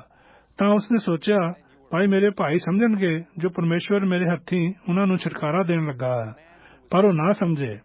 ਫਿਰ ਅਗਲੇ ਭਲਕ ਜਾਂ ਉਹ ਲੜਦੇ ਸਨ ਤਾਂ ਉਹਨਾਂ ਨੂੰ ਵਿਖਾਈ ਦਿੱਤਾ ਅਤੇ ਇਹ ਕਹਿ ਕੇ ਉਹਨਾਂ ਵਿੱਚ ਮੇਲ ਕਰਾਉਣਾ ਚਾਹਿਆ ਕਿ ਹੇ ਪੁਰਖੋ, ਤੁਸੀਂ ਤਾਂ ਭਾਈ ਭਾਈ ਹੋ, ਕਿਉਂ ਇੱਕ ਦੂਜੇ ਉੱਤੇ ਵਾਅਦਾ ਕਰਦੇ ਹੋ। ਪਰ ਜਿਹੜਾ ਆਪਣੇ ਗੁਆਂਢੀ ਦੇ ਉੱਤੇ ਵਾਅਦਾ ਕਰਦਾ ਸੀ ਉਸਨੇ ਉਹਨੂੰ ਧੱਕਾ ਦੇ ਕੇ ਆਖਿਆ, ਭਾਈ ਤੈਨੂੰ ਕਿਨ ਸਾਡੇ ਉੱਤੇ ਹਾਕਮ ਅਤੇ ਨਿਆਈ ਬਣਾਇਆ ਹੈ, ਭਲਾ ਤੂੰ ਮੈਨੂੰ ਵੀ ਮਾਰਿਆ ਚਾਹੁੰਦਾ ਹੈ ਜਿਵੇਂ ਤੈਂ ਕੱਲ ਉਸ ਮਿਸਰੀ ਨੂੰ ਮਾਰ ਸੁੱਟਿਆ ਸੀ। ਇਸ ਗੱਲ ਉੱਤੇ ਮੂਸਾ ਭੱਜ ਗਿਆ ਅਤੇ ਮਿਦਿਆਨ ਦੇਸ਼ ਵਿੱਚ ਜਾ ਰਿਹਾ। ਉੱਥੇ ਉਹਦੇ 2 ਪੁੱਤਰ ਜੰਮੇ ਅਤੇ ਜਾਂ 40 ਵਰ੍ਹੇ ਬੀਤ ਗਏ ਤਾਂ ਸਿਨਾਈ ਦੇ ਪਹਾੜ ਦੀ ਉਜਾੜ ਵਿੱਚ ਇੱਕ ਦੂਤ ਅੱਗ ਦੀ ਲੋ ਵਿੱਚ ਝਾੜੀ ਵਿੱਚੋਂ ਉਹਨੂੰ ਦਿਖਾਈ ਦਿੱਤਾ। ਮੂਸਾ ਨੇ ਵੇਖ ਕੇ ਉਸ ਦਰਸ਼ਨ ਤੋਂ ਅਚਰਜ ਮੰਨਿਆ ਅਤੇ ਜਾਂ ਤੱਕਣ ਲਈ ਨੇੜੇ ਟੁਕਿਆ ਤਾਂ ਪ੍ਰਭੂ ਦੀ ਆਵਾਜ਼ ਆਈ, ਭਾਈ ਮੈਂ ਤੇਰੇ ਪਿਓ ਦਾਦਿਆਂ ਦਾ ਪਰਮੇਸ਼ਵਰ ਹਾਂ, ਅਬਰਾਹਮ ਦਾ ਅਤੇ ਇਜ਼ਹਾਕ ਦਾ ਅਤੇ ਯਕੂਬ ਦਾ ਪਰਮੇਸ਼ਵਰ। ਤਦ ਮੂਸਾ ਕੰਬ ਉੱਠਿਆ ਅਤੇ ਉਹਨੂੰ ਟੱਕਣ ਦਾ ਇਉਂ ਨਾ ਪਿਆ। ਤਦ ਪ੍ਰਭੂ ਨੇ ਉਹਨੂੰ ਆਖਿਆ ਕਿ ਆਪਣੇ ਪੈਰਾਂ ਦੀ ਜੁੱਤੀ ਲਾਹ, ਕਿਉਂ ਜੋ ਇਹ ਥਾਂ ਜਿੱਥੇ ਤੂੰ ਖਲੋਤਾ ਹੈ ਪਵਿੱਤਰ ਧਰਤੀ ਹੈ। ਮੈਂ ਦ੍ਰਿਸ਼ਟ ਕਰਕੇ ਆਪਣੇ ਲੋਕਾਂ ਦਾ ਜਿਹੜੇ ਮਿਸਰ ਵਿੱਚ ਹਨ ਕਸ਼ਟ ਵੇਖਿਆ, ਅਤੇ ਮੈਂ ਉਹਨਾਂ ਦੇ ਹੌਕੇ ਸੁਣ ਕੇ ਉਹਨਾਂ ਨੂੰ ਛਡਾਉਣ ਉਤਰਿਆ ਹਾਂ। ਸੋ ਹੁਣ ਆ, ਮੈਂ ਤੈਨੂੰ ਮਿਸਰ ਵਿੱਚ ਘੱਲਾਂਗਾ। ਉਸੇ ਮੂਸਾ ਨੂੰ ਜਿਸ ਤੋਂ ਉਹਨਾਂ ਨੇ ਇਨਕਾਰ ਕਰਕੇ ਕਿਹਾ, ਜੋ ਤੈਨੂੰ ਕਿਹਨੇ ਹਾਕਮ ਅਤੇ ਨਿਆਈ ਬਣਾਇਆ, ਉਸ ਨੂੰ ਪਰਮੇਸ਼ਵਰ ਨੇ ਉਸ ਦੂਤ ਦੇ ਹੱਥੀਂ ਜੋ ਉਹਨੂੰ ਝਾੜੀ ਵਿੱਚ ਦਿਖਾਈ ਦਿੱਤਾ ਸੀ, ਹਾਕਮ ਅਤੇ ਛੁਟਕਾਰਾ ਦੇਣ ਵਾਲਾ ਕਰਕੇ ਘੱਲਿਆ। ਇਹੋ ਮਨੁੱਖ ਮਿਸਰ ਵਿੱਚ ਅਤੇ ਲਾਲ ਸਮੁੰਦਰ ਵਿੱਚ ਅਤੇ ਉਜਾੜ ਵਿੱਚ 40 ਵਰ੍ਹਿਆਂ ਤੀਕਰ ਅਚੰਭੇ ਅਤੇ ਨਿਸ਼ਾਨ ਵਿਖਾ ਕੇ ਉਹਨਾਂ ਨੂੰ ਕੱਢ ਲਿਆਇਆ। ਅਤੇ ਇਹੋ ਮੂਸਾ ਹੈ ਜਿਹਨੇ ਇਜ਼ਰਾਇਲ ਦਿਆਂ ਪੁੱਤਰਾਂ ਨੂੰ ਆਖਿਆ, ਭਾਈ ਪਰਮੇਸ਼ਵਰ ਤੁਹਾਡੇ ਭਾਈਆਂ ਵਿੱਚੋਂ ਤੁਹਾਡੇ ਲਈ ਮੇਰੇ ਜਿਹਾ ਇੱਕ ਨਬੀ ਖੜਾ ਕਰੇਗਾ। ਇਹ ਉਹ ਹੈ ਜੋ ਉਜਾੜ ਦੀ ਕਲੀਸਿਆ ਵਿੱਚ ਉਸ ਦੂਤ ਦੇ ਸੰਗ, ਜਿਹੜਾ ਸਿਨਾਈ ਦੇ ਪਹਾੜ ਉੱਤੇ ਉਹਦੇ ਨਾਲ ਬੋਲਿਆ ਅਤੇ ਸਾਡੇ ਪਿਓ ਦਾਦਿਆਂ ਦੇ ਸੰਗ ਸੀ, ਅਤੇ ਉਸ ਨੇ ਜਿਉਂਦੇ ਵਚਨ ਪਾਏ, ਭਾਈ ਸਾਨੂੰ ਸੌਂਪ ਦੇਵੇ। ਪਰ ਸਾਡੇ ਪਿਓ ਦਾਦਿਆਂ ਨੇ ਉਹਦੇ ਅਧੀਨ ਹੋਣਾ ਨਾ ਚਾਹਿਆ, ਸਗੋਂ ਉਹਨੂੰ ਧੱਕਾ ਦਿੱਤਾ ਅਤੇ ਉਹਨਾਂ ਦਾ ਦਿਲ ਮਿਸਰ ਦੀ ਵੱਲ ਫੇਰਿਆ। ਅਤੇ ਉਹਨਾਂ ਹਰੂਨ ਨੂੰ ਆਖਿਆ, ਭਾਈ ਸਾਡੇ ਲਈ ਠਾਕਰ ਬਣਾ, ਜਿਹੜਾ ਸਾਡੇ ਅੱਗੇ ਅੱਗੇ ਚੱਲਣ, ਕਿਉਂ ਜੋ ਉਹ ਮੂਸਾ ਜਿਹੜਾ ਸਾਨੂੰ ਮਿਸਰ ਦੇਸ਼ ਵਿੱਚੋਂ ਕੱਢ ਕੇ ਲਿਆਇਆ, ਸਾਨੂੰ ਪਤਾ ਨਹੀਂ ਭਾਈ ਉਹਨੂੰ ਕੀ ਹੋਇਆ।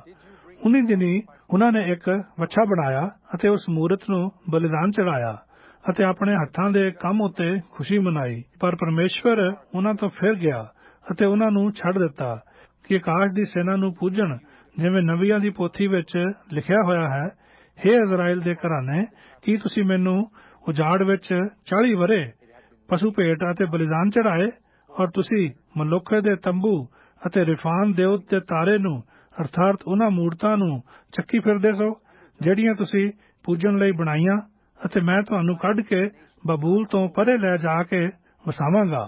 ਸਾਖੀ ਦਾ ਤੰਬੂ ਉਜਾੜ ਵਿੱਚ ਸਾਡੇ ਪਿਓ ਦਾਦਿਆਂ ਦੇ ਕੋਲ ਸੀ, ਜਿਵੇਂ ਉਸ ਨੇ ਆਗਿਆ ਦਿੱਤੀ, ਜਿਨ ਮੂਸਾ ਨੂੰ ਆਖਿਆ ਸੀ, ਭਾਈ ਉਹਨੂੰ ਉਸ ਖਾਕੇ ਉੱਤੇ ਬਣਾ ਜੋ ਤੂੰ ਵੇਖਿਆ ਹੈ। ਅਤੇ ਉਸ ਨੂੰ ਸਾਡੇ ਪਿਓ ਦਾਦੇ ਅਗਲੀਆਂ ਤੋਂ ਪਾ ਕੇ ਯਹੋਸ਼ੂਆ ਦੇ ਨਾਲ ਤਦ ਇੱਥੇ ਲਿਆਏ, ਜਦ ਉਹਨਾਂ ਕੌਮਾਂ ਦੀ ਮਿਲਕ ਪਾਈ ਜਿਨ੍ਹਾਂ ਨੂੰ ਪਰਮੇਸ਼ਵਰ ਨੇ ਸਾਡੇ ਪਿਓ ਦਾਦਿਆਂ ਦੇ ਅੱਗਿਓਂ ਕੱਢ ਦਿੱਤਾ। ਅਤੇ ਉਹ ਦਾਊਦ ਦੇ ਦਿਨਾਂ ਤੀਕ ਰਿਹਾ। ਉਹਨੇ ਪਰਮੇਸ਼ਵਰ ਦੇ ਹਜ਼ੂਰੋਂ ਕਿਰਪਾ ਪਾ ਕੇ ਚਾਹਿਆ, ਜੋ ਯਕੂਬ ਦੇ ਪਰਮੇਸ਼ਵਰ ਦੇ ਲਈ ਇੱਕ ਸਥਾਨ ਬਣਾਵੇ। ਪਰ ਸੁਲੇਮਾਨ ਨੇ ਉਹਦੇ ਲਈ ਇੱਕ ਭਵਨ ਬਣਾਇਆ, ਔਰ ਅਤ ਮਹਾਨ ਹੱਥਾਂ ਦੀਆਂ ਬਣਾਈਆਂ ਹੋਈਆਂ ਹੈਕਲਾਂ ਵਿੱਚ ਨਹੀਂ ਵਸਦਾ, ਜਿਵੇਂ ਨਬੀ ਕਹਿੰਦਾ ਹੈ, ਆਕਾਸ਼ ਮੇਰਾ ਸਿੰਘਾਸਨ ਅਤੇ ਧਰਤੀ ਮੇਰੇ ਪੈਰ ਰੱਖਣ ਦੀ ਚੌਂਕੀ ਹੈ। ਤੁਸੀਂ ਮੇਰੇ ਲਈ ਕਿਹੋ ਜਿਹਾ ਭਵਨ ਬਣਾਓਗੇ? ਪ੍ਰਭੂ ਆਖਦਾ ਹੈ, ਜਾਂ ਕਿਹੜਾ ਥਾਂ ਮੇਰੇ ਆਰਾਮ ਦਾ ਹੈ? ਕੀ ਮੇਰੇ ਹੱਥਾਂ ਨੇ ਇਹ ਸਭ ਵਸਤਾਂ ਨਹੀਂ ਬਣਾਈਆਂ? ਹੇ ਹਠੀ ਅਤੇ ਮਨ ਔਰ ਕੰਨ ਦੇ ਬੇਸੁੰਤੀ ਲੋਕੋ, ਤੁਸੀਂ ਸਦਾ ਪਵਿੱਤਰ ਆਤਮਾ ਦਾ ਸਾਹਮਣਾ ਕਰਦੇ ਹੋ, ਜਿਵੇਂ ਤੁਹਾਡੇ ਪਿਓ ਦਾਦਿਆਂ ਨੇ ਕੀਤਾ, ਤੇ ਤੁਸੀਂ ਵੀ ਕਰਦੇ ਹੋ। ਨਬੀਆਂ ਵਿੱਚੋਂ ਕਿਹਨੂੰ ਤੁਹਾਡੇ ਪਿਓ ਦਾਦਿਆਂ ਨੇ ਨਹੀਂ ਸਤਾਇਆ, ਸਗੋਂ ਉਹਨਾਂ ਨੇ ਉਸ ਧਰਤੀ ਦੇ ਆਉਣ ਦੀ ਖਬਰ ਦੇਣ ਵਾਲਿਆਂ ਨੂੰ ਵੱਢ ਸੁੱਟਿਆ, ਜਿਹਦੇ ਹੁਣ ਤੁਸੀਂ ਫੜਵਾਉਣ ਵਾਲੇ ਅਤੇ ਖੂਨੀ ਹੋ। ਤੁਸੀਂ ਸ਼ਰ੍ਹਾ ਨੂੰ ਜਿਹੜੀ ਦੂਤਾਂ ਦੇ ਰਾਹੀਂ ਠਹਿਰਾਈ ਗਈ ਸੀ ਪਾਇਆ, ਪਰ ਉਹਦਾ ਪਾਲਣ ਨਾ ਕੀਤਾ। ਇਹ ਗੱਲਾਂ ਸੁਣਦੇ ਹੀ ਉਹ ਮਨ ਵਿੱਚ ਸੜ ਗਏ ਅਤੇ ਉਸ ਉੱਤੇ ਦੰਦ ਪੀਣ ਲੱਗੇ। ਪਰ ਉਹਨੇ ਪਵਿੱਤਰ ਆਤਮਾ ਨਾਲ ਭਰਪੂਰ ਹੋ ਕੇ ਆਕਾਸ਼ ਦੀ ਵੱਲ ਨਜ਼ਰ ਲਾਈ ਹੋਈ ਪਰਮੇਸ਼ਵਰ ਦਾ ਤੇਜ ਅਤੇ ਯਿਸੂ ਨੂੰ ਪਰਮੇਸ਼ਵਰ ਦੇ ਸੱਜੇ ਹੱਥ ਖੜਾ ਵੇਖਿਆ ਅਤੇ ਕਿਹਾ, ਵੇਖੋ, ਮੈਂ ਆਕਾਸ਼ ਨੂੰ ਖੁੱਲ੍ਹਾ ਅਤੇ ਮਨੁੱਖ ਦੇ ਪੁੱਤਰ ਨੂੰ ਪਰਮੇਸ਼ਵਰ ਦੇ ਸੱਜੇ ਹੱਥ ਖੜਾ ਵੇਖਦਾ ਹਾਂ। ਪਰ ਉਹਨਾਂ ਨੇ ਉੱਚੀ ਆਵਾਜ਼ ਨਾਲ ਡੰਡ ਪਾ ਕੇ ਆਪਣੇ ਕੰਨ ਬੰਦ ਕੀਤੇ ਅਤੇ ਇੱਕ ਮਨ ਹੋ ਕੇ ਉਹਦੇ ਉੱਤੇ ਟੁੱਟ ਪਏ ਅਤੇ ਸ਼ਹਿਰੋਂ ਬਾਹਰ ਕੱਢ ਕੇ ਉਹਨੂੰ ਪਥਰਾਓ ਕੀਤਾ।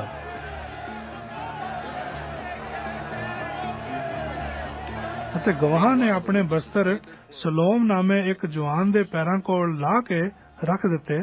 ਸੋ ਉਹਨਾਂ ਨੇ ਇਸਤੀਫਾਨ ਨੂੰ ਪਥਰਾਓ ਕੀਤਾ, ਜੋ ਬੇਨਤੀ ਕਰਦਾ ਅਤੇ ਇਹ ਆਖਦਾ ਸੀ ਕਿ ਹੇ ਪ੍ਰਭੂ ਯਿਸੂ, ਮੇਰੇ ਆਤਮਾ ਨੂੰ ਆਪਣੇ ਕੋਲ ਲੈ ਲੈ। ਫਿਰ ਉਹ ਗੋਡੇ ਟੇਕ ਕੇ ਉੱਚੀ ਬੋਲਿਆ ਕਿ ਹੇ ਪ੍ਰਭੂ, ਇਹ ਪਾਪ ਉਹਨਾਂ ਦੇ ਜ਼ਿੰਮੇ ਨਾ ਲਾ। ਅਤੇ ਇਹ ਕਹਿ ਕੇ ਉਹ ਸੌਂ ਗਿਆ, ਔਰ ਸਲੋਮ ਉਹਦੇ ਮਾਰ ਦੇਣ ਉੱਤੇ ਰਾਜੀ ਸੀ। ਰਸੂਲਾਂ ਦੇ ਕਰਤੱਵ ਬਾਬ 8। ਕਲੀਸਿਆ ਦਾ ਸਤਾਇਆ ਜਾਣਾ ਅਤੇ ਹਬਸ਼ੀ ਖੋਜਾ। ਉਸੇ ਦਿਨ ਕਲੀਸਿਆ ਉੱਤੇ ਜੋ ਯਰੂਸ਼ਲਮ ਵਿੱਚ ਸੀ ਵੱਡਾ ਕਸ਼ਟ ਹੋਣ ਲੱਗਾ ਅਤੇ ਰਸੂਲਾਂ ਤੋਂ ਬਿਨਾਂ ਉਹ ਸਭ ਯਹੂਦੀਆ ਔਰ ਸਾਮਰੀਆ ਦੇ ਦੇਸਾਂ ਵਿੱਚ